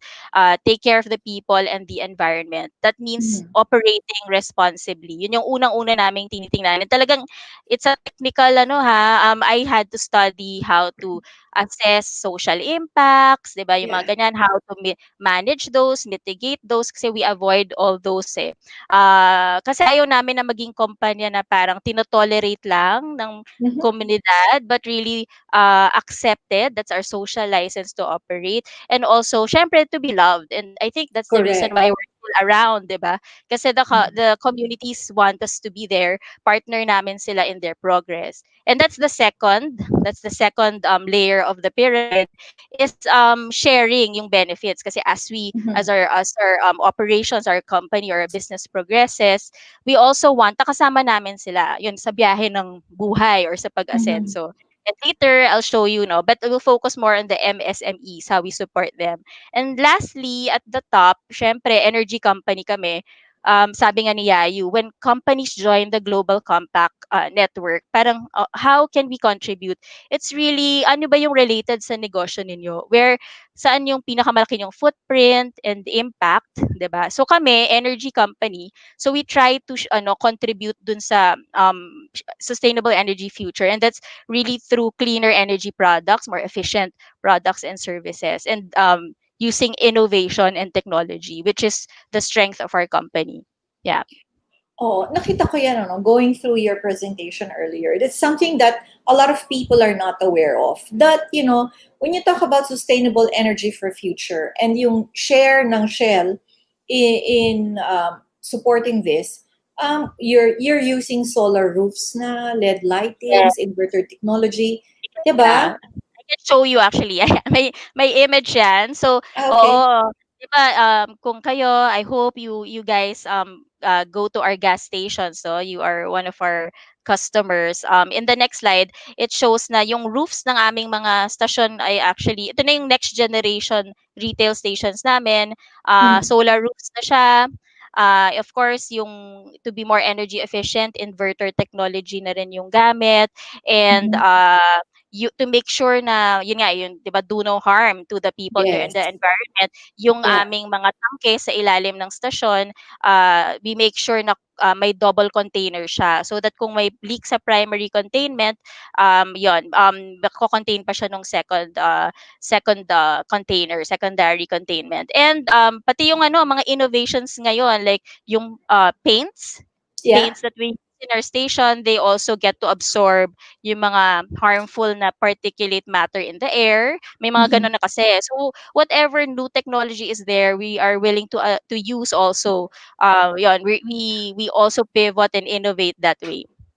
So nice, no? Ngayon ko lang nalaman yan. Maybe because I don't get to see the roof of the gas Yes. station. Diba? Oo nga But it's something that, we will all be very happy to know. Especially, pag mga ganyan yung mga sinusuportahan dapat eh. As a consumer ako, on my end, no? This would be something that we want to find out and we want to support, of course, moving forward. Napakadami ng SDGs pala ng Global Compact. And ano yung pinaka-importante nyong sinusuportahan doon for Shell, ha? For Shell. What is Shell's global SDG priorities? Globally, we really declared na we will support yung priority namin. Syempre kasi we have a presence in many countries. So, of course, being in the business of energy, it's really SDG 7, which is clean and affordable Mhm. energy. And of course, being, lahat naman ng industries, we support SDG 8, which is decent work and Mhm. economic growth. Yeah. And of course, again, being in energy, SDG 13, climate action. Kasi uh, as we progress, we will need more energy. But at the same time, kanina nga sa mga videos, I enjoyed the cartoon videos that were shown earlier. O, yun, kailangan i-manage din yung CO2 levels while Oo. we produce and use energy. So those are the priorities. But in the Philippines, actually, I have a few more examples. We contribute to so many others kasi 'di ba the need in the country is so great. So yun lang, parang marami talaga kaming SDGs na sinusuportahan and it's all interlinked kasi, 'di ba? Mm-mm, mm-mm. Just There's for, yeah. yeah, napaisip ako sa sinabi mo eh. You're supporting global SDG priorities, pero for everybody's background, how can Shell actually affect the global environment? Why have you chosen this SDGs? Ano ba yung, alam mo yan, kung hindi kayo Oo. nag-SDGs, may maling impact sa environment. Yes, kasi we are of course, one of the largest energy companies, 'di ba? And meron kaming specific targets no in managing yung emissions. So, yung emissions ng sarili naming operations, we have Mhm. targets to reduce those. And then now, of course, pati yung emissions na rin ng customers namin. So, through the products that they use, 'di ba? You try to make them use more efficient products. And then we're also into projects such as nature-based solutions in Oo. o yung we invest in nature kasi these are Mhm. natural carbon sinks, no? So yun mga Mhm. ganon. So malawak and of course renewables also kasi we recognize na the changing landscape ng energy, 'di ba? Now Oo. yung conventional fuels, 'di ba kanina sa video, nauubos na 'yan. Pero Mm. ayun, pero syempre kailangan pa din 'yan i-partner with renewables and eventually in the future it might be a completely, renewable world. So yun it's a transition kasi and we are of course part of that.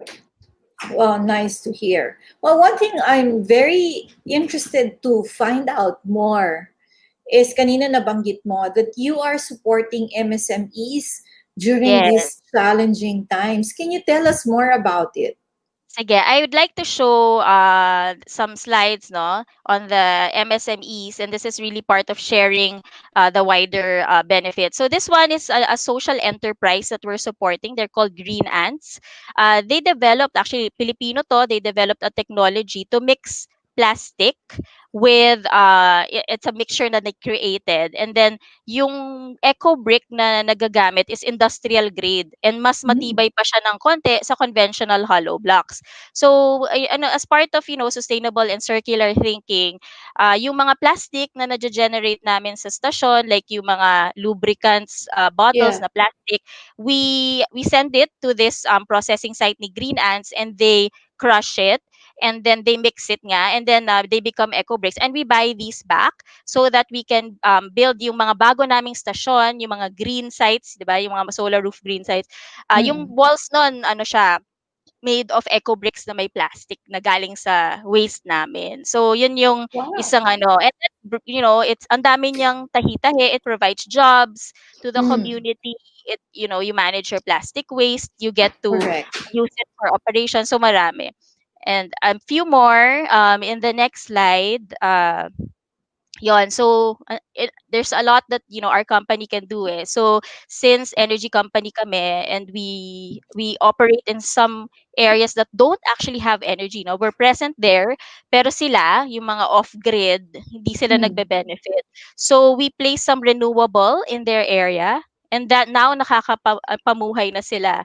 It Yeah. supports their little enterprises. And now we're going into trying to digitalize them, no? Yung Mm. The way to e-commerce. Yes, that's the yung way to iba go. Correct, yung mga fishermen, indigenous tribes sa Palawan, mag-e-commerce in the future. So, we're introducing kasi kaya na nila kasi they have energy na. It's such an enabler. And then, may isa, similar to the Nestle example, no? We have tahian, no, ng mga kababaihan near our Batangas operations. And dati, mga gawa lang nila is mga pillowcase, mga uniforms, blankets. And nung nag-pandemic, sabi namin, oh, we can upskill you. Ang demand ngayon is face masks, 'di ba? Face shields, Yes. PPEs. And so yon, they just needed a 3D printer and all that. So ngayon they can produce na, and then we tied them into our supply chain, and they get to sell na over 100 retail stations or gas stations Wow. namin are now selling those masks, and continuous kabuhayan na yon. It's really yun nga, parang hindi nang naman challenge yung dala ng crisis. There's also opportunity, 'di ba? So, Correct. Oo. and of course, we also work with farmers who supply yung biodiesel, raw material for our biodiesel. We try to teach them sustainable farming practices. And recently, we also launched a program called Shell Livewire, and there's more actually photos on that later. If we can move forward a little bit. Sige, next pa. Next. Oh, yan. Ayan. You asked about the SDGs kanina. Actually, ang daming Oo. SDGs that Oo, totoo. So this one, we just launched it. Dapat nga to face-to-face yung program, no? It's an enterprise development program, but ayun, we also had to adjust quickly, and we just launched this last September.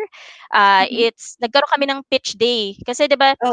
ngayon, sabi nga ni Yayu, it's so important to support these yung mga The enterprises that startup. are struggling, yeah, lalo na the Yes. startups. And kami, we support from the pinaka community-based, yung nga, yung mga Okay. tahian, Mm. ganon. And then up to yung mga Grassroots. innovators, yung mga Yes. tech. Oo, mga tech na sometimes hindi ko rin naiintindihan yung ideas, but yon. But ang galing because these are Filipinos, the innovators, and we held an online, no, on Facebook. They were live pitch pitch competition, and the top winners will go through an acceleration program. So may training sila, may mentors, and then at the end may prize money. So if you look at the next slide, ito yung some of the areas, no, where we support MSMEs. So it's in the areas, of course, energy, environment, circular economy, and then local prosperity. So yung mga farming, micro enterprise, mga technology related enterprise, yan yung mga sinusupport namin. And the good thing also, if you move to the next, if they can also participate, since this is a program na global, they can participate in the global livewire competition. Actually, yung kaninang enterprise, yung mga kababaihan, si CBAP, mananahe, they are now one of the finalists. I mean, I hope they make it to the pinakadulo, no, yung top 10. So, from the Philippines, kasi iba-ibang bansa yan, and we hope that they make it to the top 10, and they will also get a chance to be supported financially. And of course, if they don't win naman, they will be part of that network, and they can share experiences and best practice. Kasi ano na yan part na sila ng global community of innovators. There. There. Ang dami niyong ginagawa, Sankie, just to compress it, and and for me to learn about it at this point in time, medyo I am in awe by your initiatives, for Shell's initiatives, especially so that we know that you're taking care not only of the environment, but people moving, the movers and shakers of our economy. Mga MSMEs, mga innovators, no? And from grassroots, nakita ko, no, you're taking care of everybody. And you're supporting us in so many ways. Kaya, alam mo, I think you have to talk about it more so that people will really find out more about it, that Shell is not just about yung energy na gasoline na gasoline station where you fuel up or change your, diba, yung oils, but it's more than that. It's more than that. And na-amaze ako talaga sa projects mo. Natutuwa ako kasi, anything that has to do with MSMEs, being a mentor, it draws my passion out. you know, That's great. So nakakatawa. ano rin, no, kasi yung mga ideas that came out from the pitch competition are very relevant to the times. Meron dong the one of the top three that won looks at air analytics. So, Mm. but yon, so, 'di ba very relevant siya ngayon because of COVID.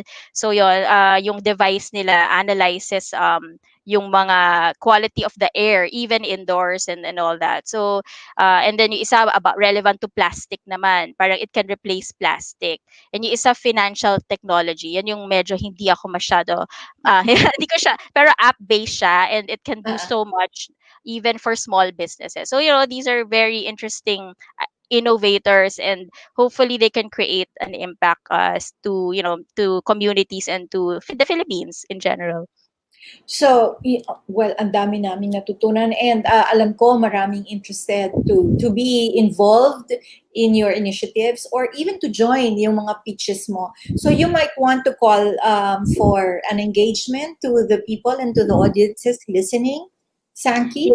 Yes. So, thank you again, Tutu for the road for inviting us here. And watch, we have a Shell Facebook page and of course our Shell website, shell.com.ph, where you can know a lot of the activities that we are having and supporting. We also have an arts program na merong free training, and then ito, of course, yung sa Livewire. While we are already in the middle of the competition next year, it's a long-term program naman eh. Next year, now that you know about it, you can join. You can make a pitch for next year, and so many others. So if there's any avenue for collaboration, and that's the reason why we're here, just reach out to us. Wow.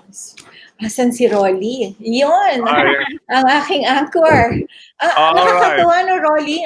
Na-amaze ako sa mga Yeah. shinare ni Sankie with us, the initiatives of Shell and how they're helping a lot of people from grassroots to, the innovators of the movers and shakers of MSMEs. Yeah. Ang comment ko is because Shell is a global company. Definitely the global culture gets in. So it's very easy for them to adopt the global compact program. Makakamali naman ako, impact. But I have a question for you, Sankie. Yes. Any project will always be uh, challenge with some factors in implementation. Correct. I would like to know which among the factors gave you a hard time in implementing the SDGs that you have chosen for Shell. Well, it's part of an ano, no. So we do have a strategy on what program, if you talk about yung programs, 'di ba? Yung mga marami kaming programa, but actually it's all aligned with the strategy din ng company. Kailangan kasi hindi lang siya relevant dun sa society, relevant din siya sa business. So doon siya nagiging strategic kung nagme-marry yun. Kasi syempre napakadaming needs and we are approached for so many needs. But it has to intersect also with the needs of the business. And that is how we can contribute. That is what's relevant kasi in our contribution to the SDGs. Okay. So, segment ko lang, no? For example, for the internal of Shell, was there any hardship in implementing using the different managers? Do they have the same commitment for everybody in implementing the program?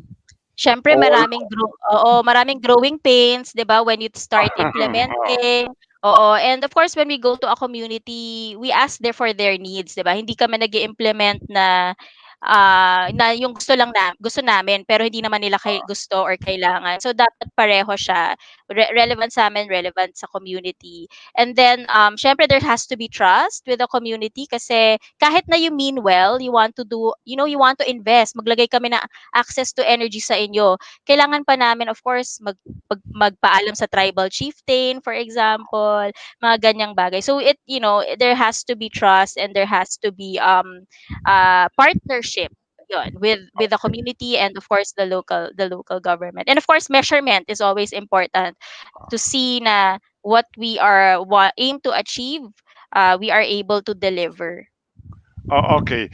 Curious lang ako because in implementing, for example, the culture of the community that you are adopting, have you encountered the negativity of corruption, uh, Mm-hmm. not being able to understand well, and Mm-hmm. then the reaction is adversary?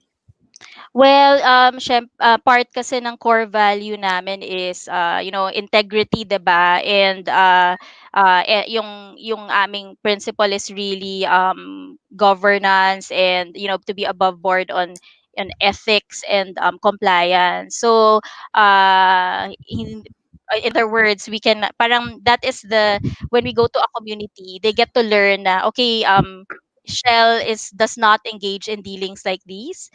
And so, it's 'di ba yung iba siguro they ask for monetary ano lang, support, ganyan. Pero kami kasi it's more capacity building eh. The help that we give is not infrastructure masyado. It's really more we give you skills so that these skills you can take with you and it's self-propagating. So, and that minimizes din yung mga corruption like 'di ba kapag pera kasi, pera lang it's hard to handle, 'di ba? It's hard to manage, to track and all that. Yeah. All right. So, wala na akong question. I think the programs of Shell is holistic and ang pinakamahirap talaga yung halimbawa nagbebenta ka ng gasolina and then sa gasolina rin magkakaroon ka ng advocacy, di ba? You have to do the defining line on what to give and what to sell. Yes. But you've done it, and then you've embraced the community as well, so that the other goals will now be together in realizing the SDGs. All right. So, Arlene, so we Yeah. would like to thank Sankie for Thank you very clearly much.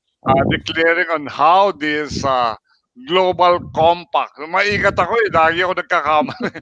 Global Compact Network Philippines has already uh, declared that chapter a very successful one with different programs of the founding members like Shell.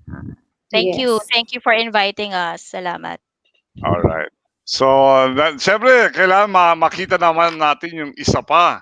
And then the other one is not a company but an NGO, no? So we will Yes. see on how an NGO reacts and respond to the challenges of this Global Compact Network Philippines. Sa aming pagbabalik.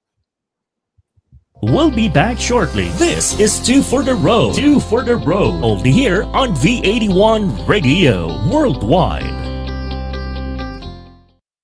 Connected ka na ba para laging updated sa mga bagong shows, promos, trending news, viral videos, events, o patok na OPM hits? Just follow us on Facebook. Simple lang. I-type lang ang letter V81 Radio. O, di ba madali lang? Kaya i-like at i-follow na.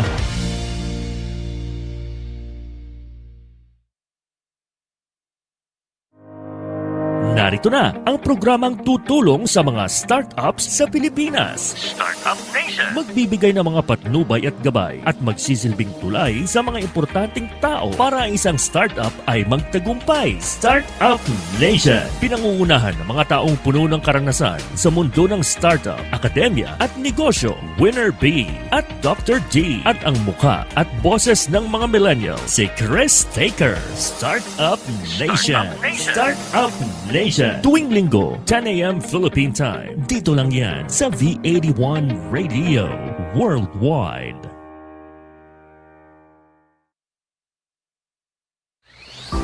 Pangkalusugan at pangkalikasan, samahan si Attorney Jai at DJ Gore sa pagpapaunlad ng kalusugan sa katawan, isipan at espiritual. Go Palakas! Go Palakas! Pangkalusugan at pangkalikasan. Tuwing Sabado, 10 a.m. Philippine Time. Dito lang yan sa V81 Radio Worldwide.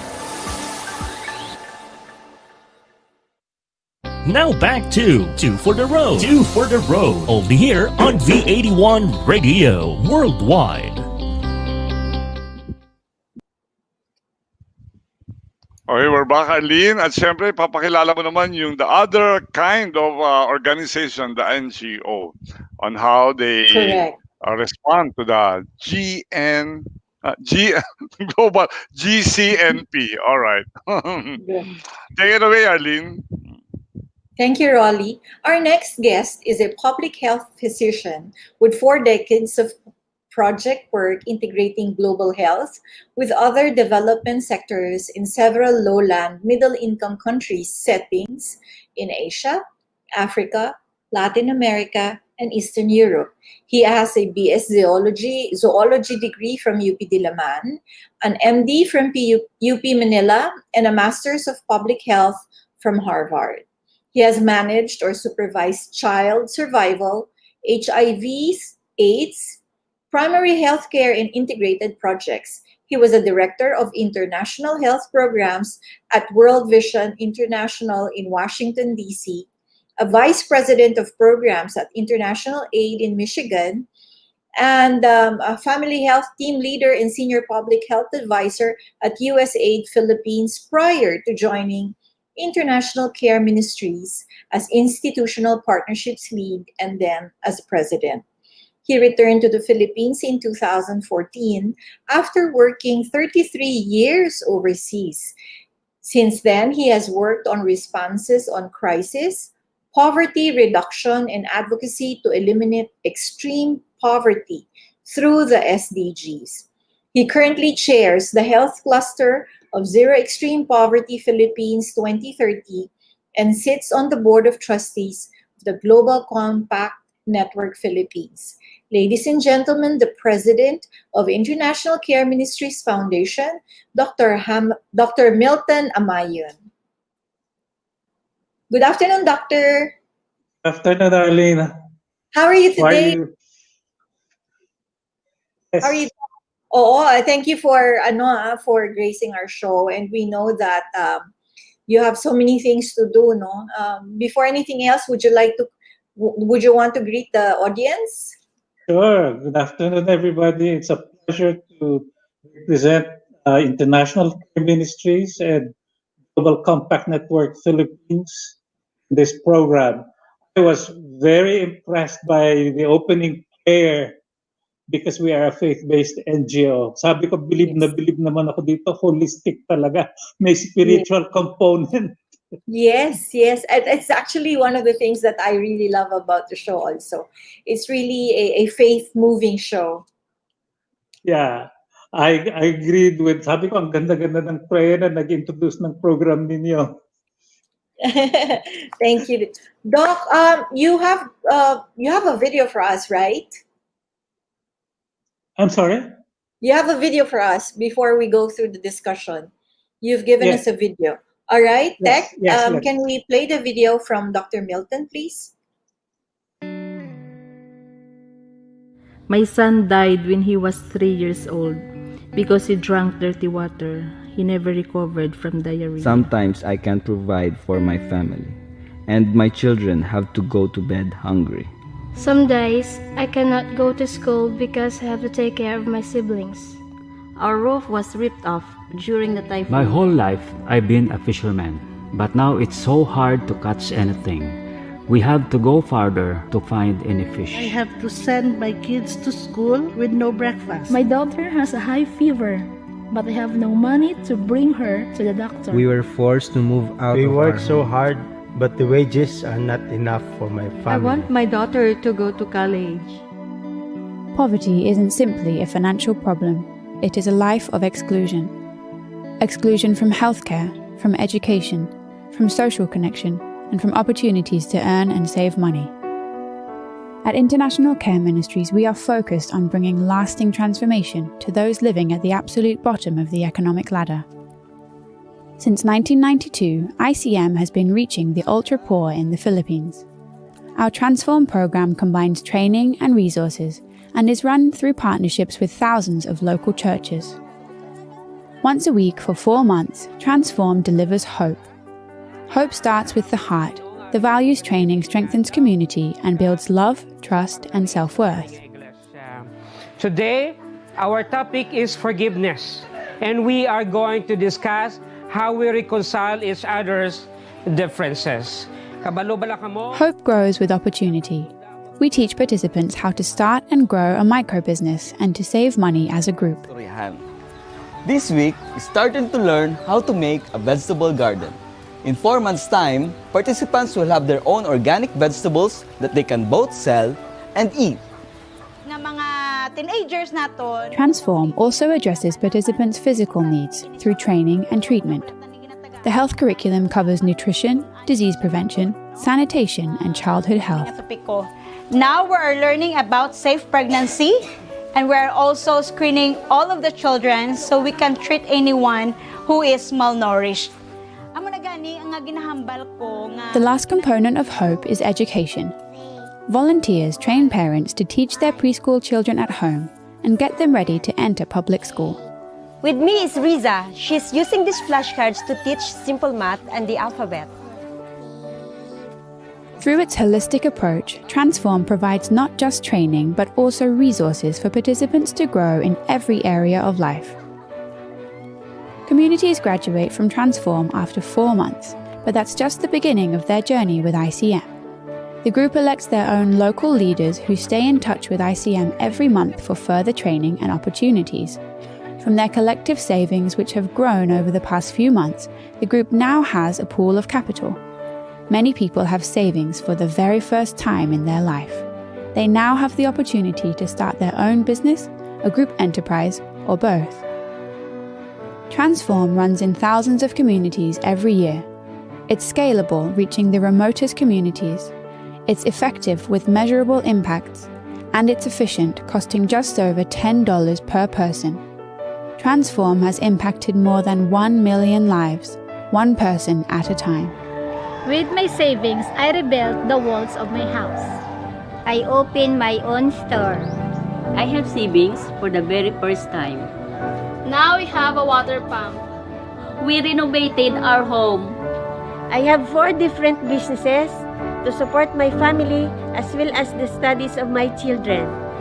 Because of ICM, soon I'll be going to college. Now we have a piggery. Through ICM program, I started growing my own vegetable. I cook and I distributed it in 2 different canteens.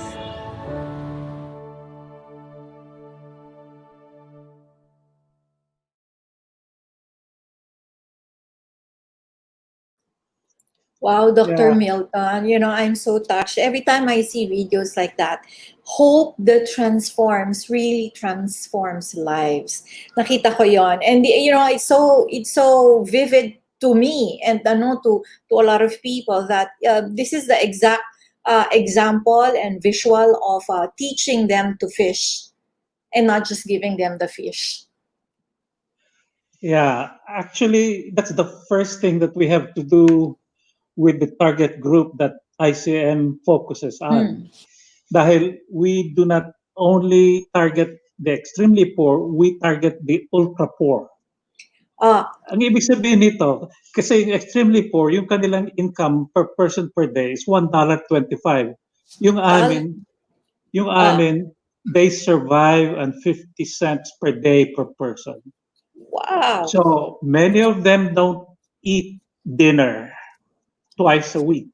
Many of them have to miss school dahil wala silang pamasahe. And this is the target group that ICM is focusing on. It's a very difficult target group, but we have to begin with hope without the acronym. Actually, hope is also an acronym for us. Hope begins with the heart. Ibig sabihin, we have to change people's minds. That's why you heard that lecture. They have to learn how to forgive. And sometimes they have to forgive themselves because they have already lost hope. And many of them have given up on life because of the difficulties that they face due to poverty. Ano yung O doon ulit, Doctor? And kanina kasi I was reading it and it says hope is H for heart. H is for the heart, O is for opportunity, P is for physical, and E is for education. See. Those are actually our programs. So H is the values program, O is the livelihood program, the P for physical is the health program, Uh-huh. N is for education. We also have an early education program for children to prepare them for the formal school na grade 1.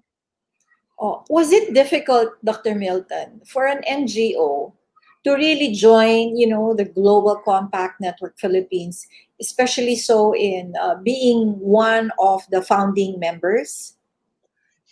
We are not actually a founding member, but we have been there several years, and I'm Yeah. on the board. Um, yeah, ICM is a little bit of a hybrid. Nung Mm. mag-umpisa ang ICM, ang mga nag-found ng organization are actually bankers. Mm. So they were business persons who were interested in making sure that there is impact, there is a change in people's lives, and that it could be measurable. So one of the things we also do is research. We have a lot of research going on in our work. And the results of our research program have been published in newspapers, in peer-reviewed journals, and even in magazines like The Economist and the New York Times. Kaya medyo hindi NGO lang ang approach ng ICM, kundi there is also very strong evidence-based research that accompanies all of our programs. Now, how did we start with the Global Compact Network? May kaibigan si Yayu na staff member namin, and she said, "Oh, kaya mo to. You will be very excited about what's happening with Global Compact Network Philippines because elsewhere I've been also working at the Millennium Development Goals in the Yeah. different projects I have supervised or led in other parts of the globe." So I said, "Okay, although health is my major focus in life, nakita ko na it's true. As Yayu has explained earlier, interconnected lahat yan. So you cannot improve income unless people are healthy and Yes. unless they live in peace and security and they enjoy their human rights, they cannot thrive as individuals. So ganyan kami, we are supporting all of the um, focus areas of the GCNP, and we are totally committed to what it represents. So, did you have a difficulty or not at all for an NGO to really join the bandwagon of Global Compact? Was there any justification that needed to be done, or it was actually aligned to your program within ICM? There is really no difficulty because we are pushing towards the same goals. We are Yes. totally committed to the Sustainable Development Goals. In fact, poverty is the number one sustainable development goal, and that is the main focus of ICM. And that's why we are working at that bottom layer of Filipino society to make sure na hindi sila maiiwanan. Oh. That is the purpose of ICM.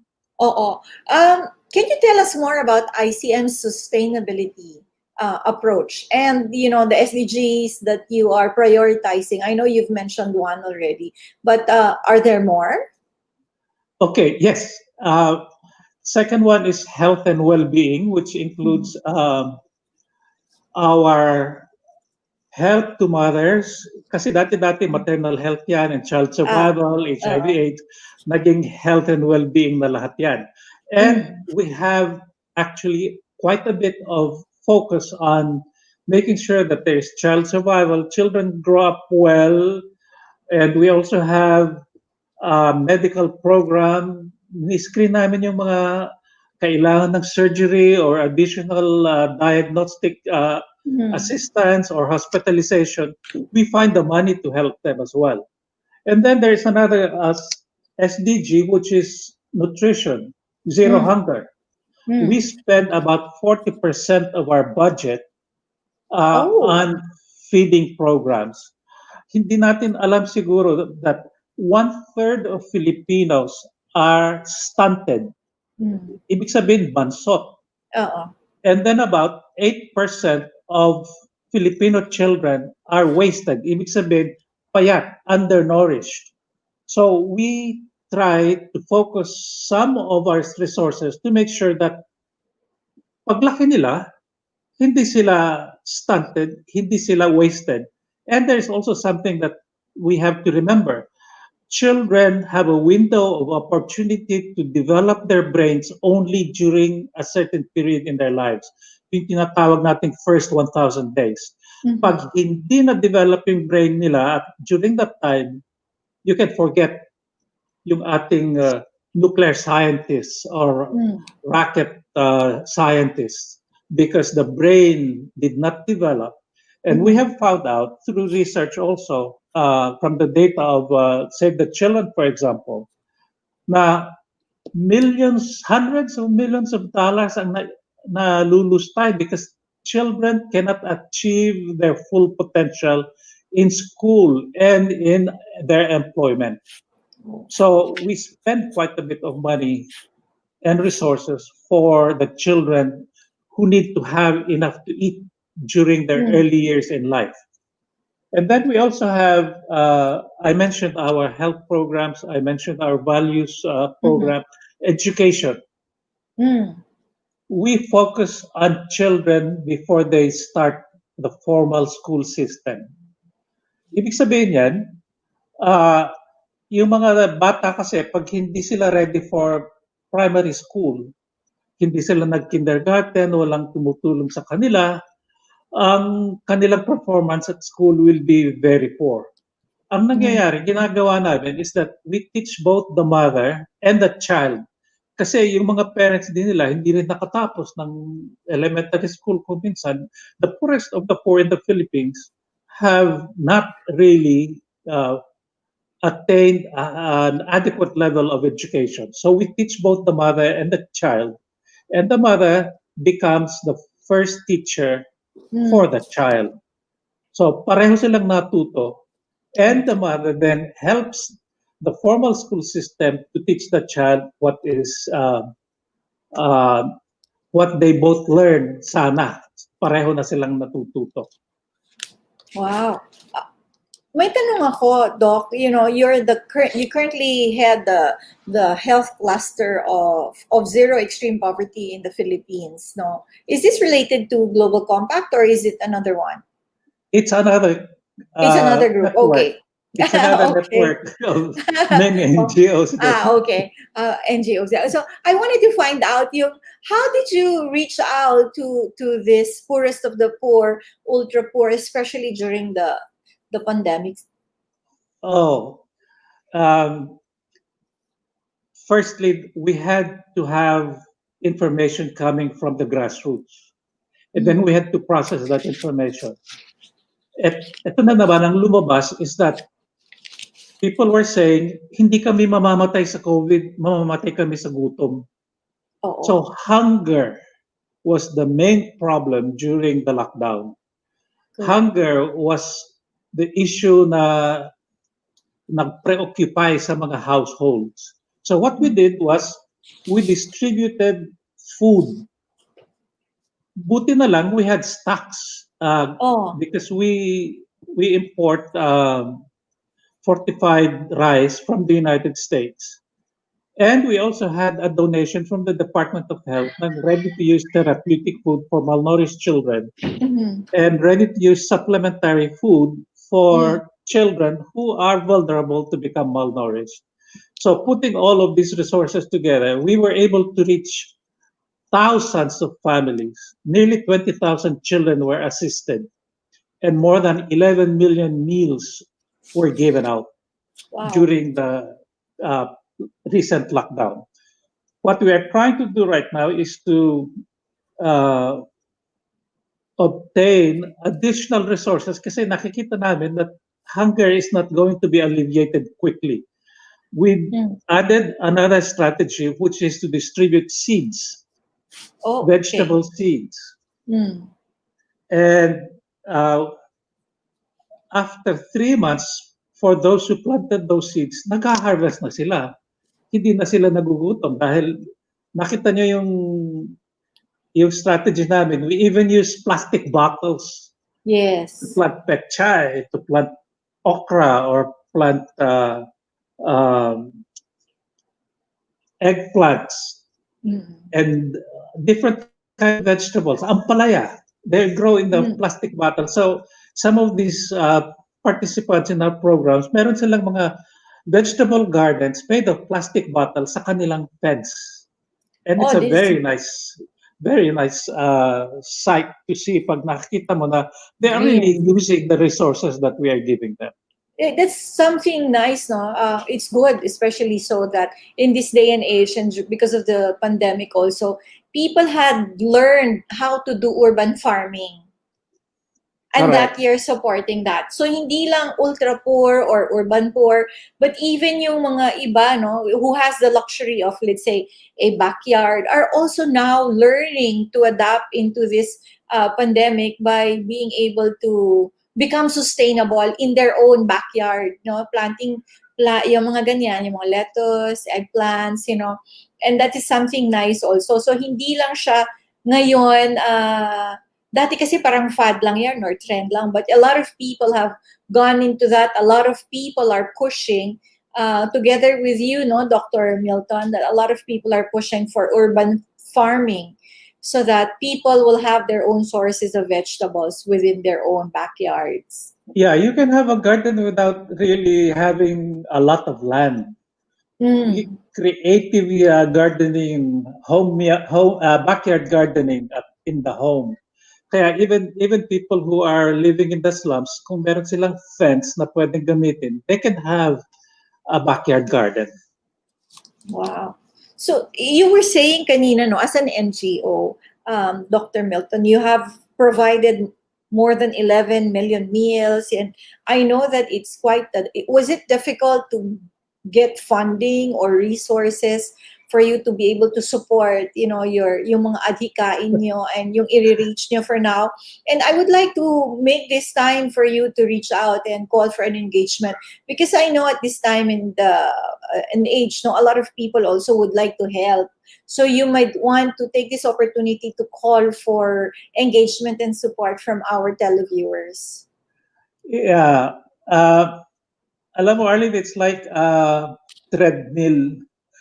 Dahil we have to raise the funding, tumataas naman yung demand for the resources. We have to work harder to be able to respond to the needs.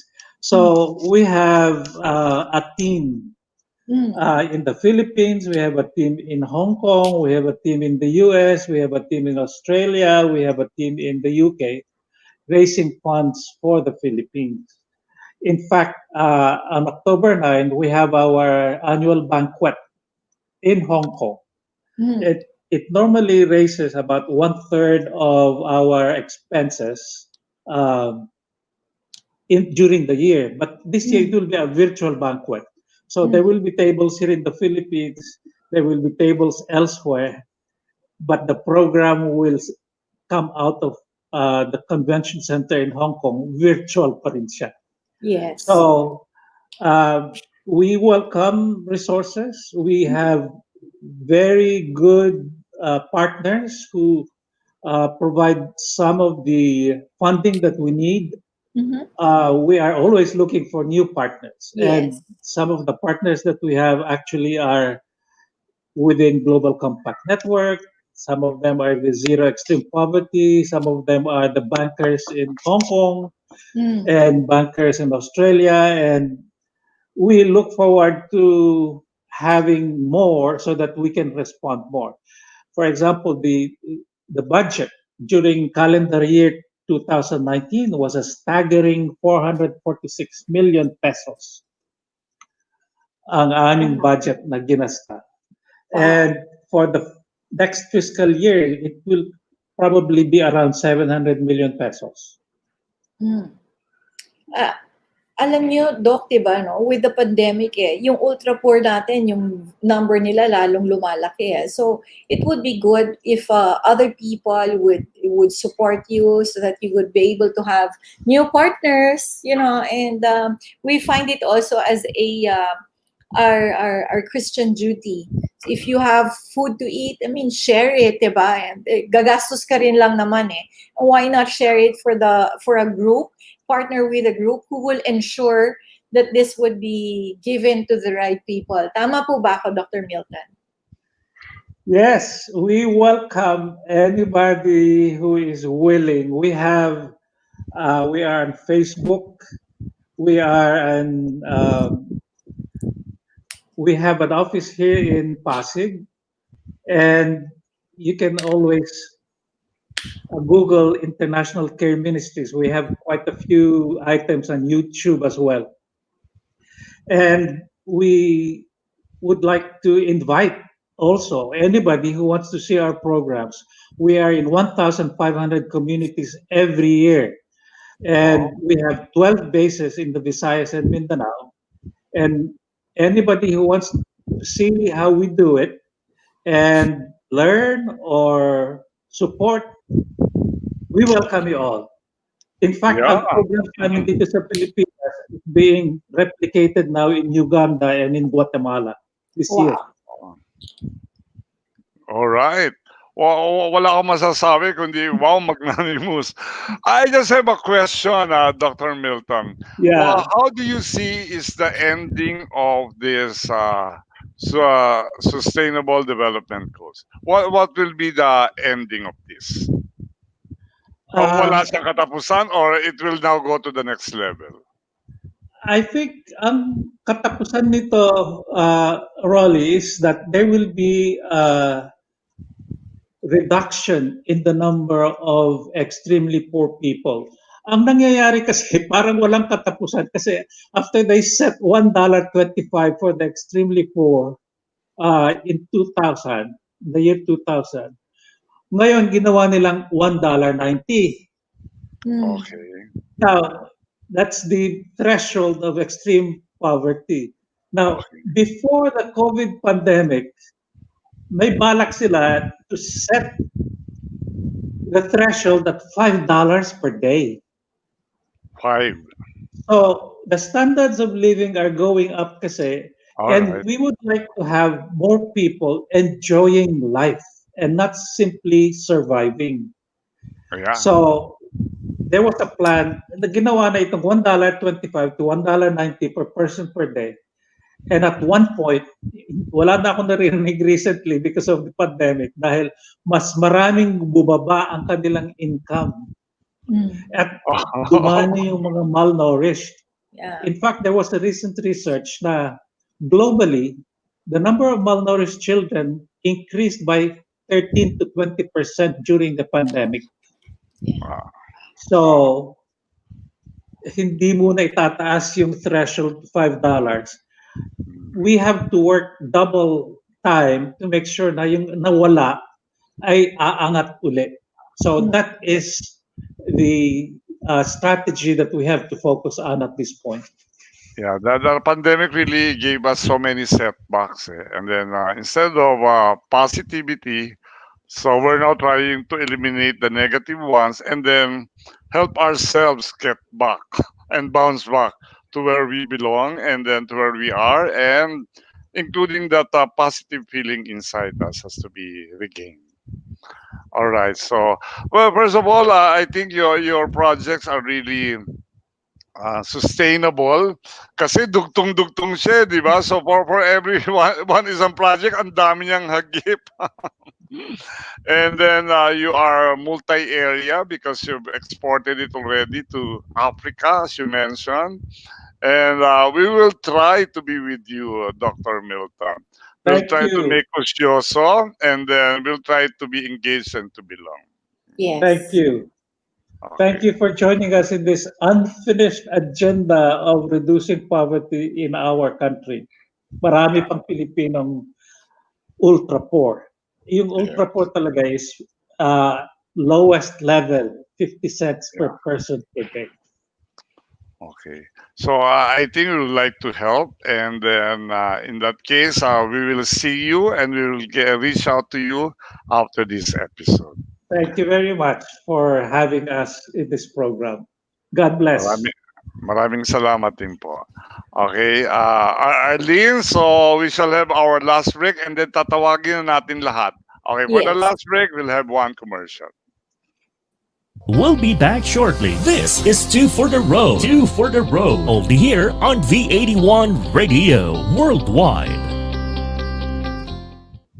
Good news para sa mga kababayan natin abroad. Mapapanood nyo na ang inyong mga paboritong V81 radio shows sa Amazon Fire TV. Simple lang ang gawin. Hanapin lang ang V81 TV app and install. Tiyak na wala kayong mamimiss na episodes na gusto nyo dahil mapapanood nyo na ito anytime and anywhere you want. Gamit ang Amazon Fire TV. Tandaan lang, just install V81 TV app and you're good to go. Another first from V81 Radio Worldwide.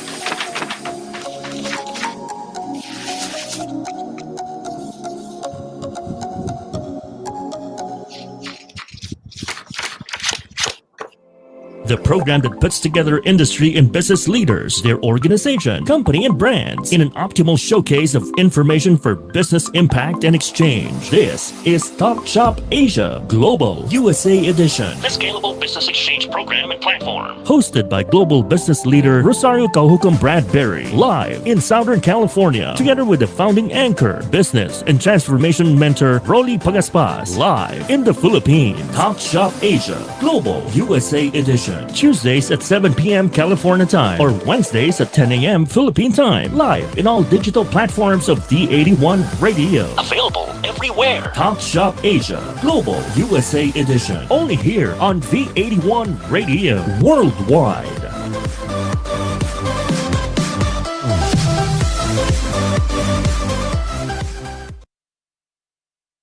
Now back to Two for the Road. Two for the Road. Only here on V81 Radio Worldwide. All right, so Arlene, we have come to a conclusion for today. Overtime tayo. Oo nga, punong-puno tayo ng magandang discussion today, Rolly. Yeah. Okay, so we shall call on our guests now. Yayu, Sankie, and Dr. Milton.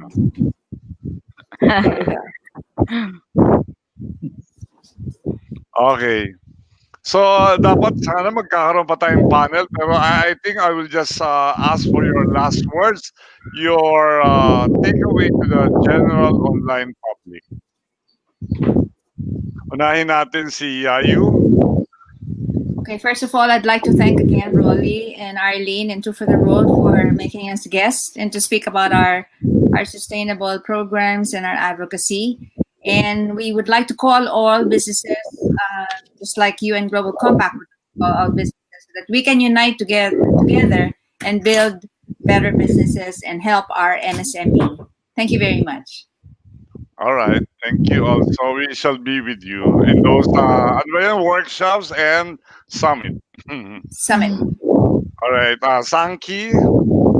Yes, just like with Yayu, nagpapasalamat ako for the invitation to be part of this program. Rolly and Arlene, such a pleasure. And of course, together with my colleagues at the Global Compact Network. And for all those businesses, micro, small, medium enterprises, large corporations who want to be more sustainable, please join us, be part of the Global Compact Network Philippines.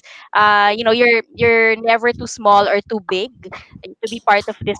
We are here to help each other. So yung mga maliliit na kumpanya, don't think it's beyond you. We are here to support you, and for the big companies also to share experiences. So sana we will be more than just how we are today, growing pa in the future. Thank you. Okay, with Shell on board is very there's integrity and dignity, of course, in all the programs of that company together with Sankie. Thank you. All right, maraming salamat. At syempre, Dr. Milton. Yes, thank you for having us, Rolly and Arlene. It's a pleasure to be part of this program. I would just like to remind all of us that it's an unfinished agenda, this problem of poverty. There should be nobody on the face of the earth living in abject poverty. And it's the responsibility of all of us to make sure that nobody is left behind. And the Global Compact Network is one of those platforms which we use to make sure that that agenda moves forward into the future, even during the pandemic. And I invite everyone from all walks of life to help others and to make this agenda a reality during our time. Thank you. Thank you also, Doc. At siyempre ngayon, Arlene, tayo naman, we will now say our last words dahil overtime na tayo. Okay, Overtime na tayo. go. Ako, I would like to say that, it's not just the responsibility of a few to ensure that we have a good earth to live in for the sustainability of whatever we have now. I think it's our responsibility. That's why we need to join hands all together in generations after us. Of course, siyempre. Thank you, Arlene. At bago ko bigay ang last words ko, I'd like to make a shout out sa mga partners ng program na to. Ruby for coaching, June for salesmanship, Richie for retail, Aldrich for feng shui, Rhoda for manpower, Ron for esports, Homer for lean management and manufacturing, Bobby for association, Archie for tech, and JT also for tech and media. Maraming salamat for supporting this program. At syempre, gusto ko rin batiin ang aking kapatid who's watching from California, Ate Imelda, and my host for Talk Shop Asia, Rosario, is still watching kahit na alas 4 na ng umaga doon. At syempre, binabati ko rin si Monet Gascal of VSC and Company, Dana of Rancorp, and Nestor of Light TV is also watching. At syempre si TR Gutierrez. Okay, for my last verbatim, iibahin ko naman kasi what I will say is about digital partnership or partnership as per se. So, what we can say is digital breaks borders and barriers. No? So ngayon wala na borderless na.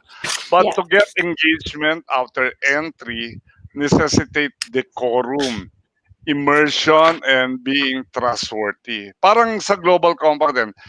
Now that we came to know you, dapat we should stood our ground and then be worthy of your opportunity.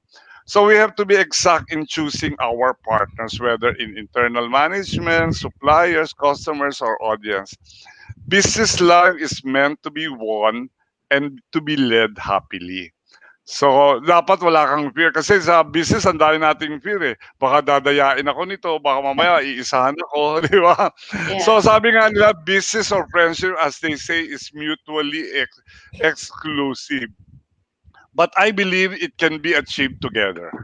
Situations will necessitate the varying degrees ng pag-handle, more business or more friendship. You may apply the tipping point, and then siyempre naman yung kabila, deciding moment. So you have to classify the situation and should be applied with much creativity. So for all the people out there, you are our business partners and life friends. And we can be happy being business partners while being friends. And that's the advocacy of this program, Two for the Road Pivoting Partnership. All right. So Arlene, or our extra. Remember, everybody, that things happen on a tipping point, but parties will have a deciding moment on who to partner with. Sound partnership will always bring new dimensions to our businesses, preparing the organization to the next level. And business challenges will be met easily with success if we embrace being all together now, lahat tayo, two for the road. Bye. Thank you, everybody. Thank you, everybody. Hi to my boss, Serge Bernal. And to Hello, my also. The program that is a call for the times during this 21st century pandemic. Seeing breakthrough beyond horizons. This is Two for the Road. Challenges are usually solved and stepped up to as partners know the worth and value of being two for the road. Join the Global Business and Transformation Mentor Rolly Pagaspas and Global Logistics Leader Arlene Padua-Martinez as they discuss collaborations in the program that pivots on partnerships. This is Two for the Road. Every Saturday at 3:30 p.m. Philippine time. Only here on V81 Radio Worldwide. Walang kasing saya ang Paskong Pinoy. Dumaan man ang problema at pandemya, kayang-kayang lampasan. Basta't nagdadamayan at nagmamahalan. Ho, ho, ho! Merry Christmas! Tuloy na tuloy pa rin ang Pasko dito sa V81 Radio Worldwide.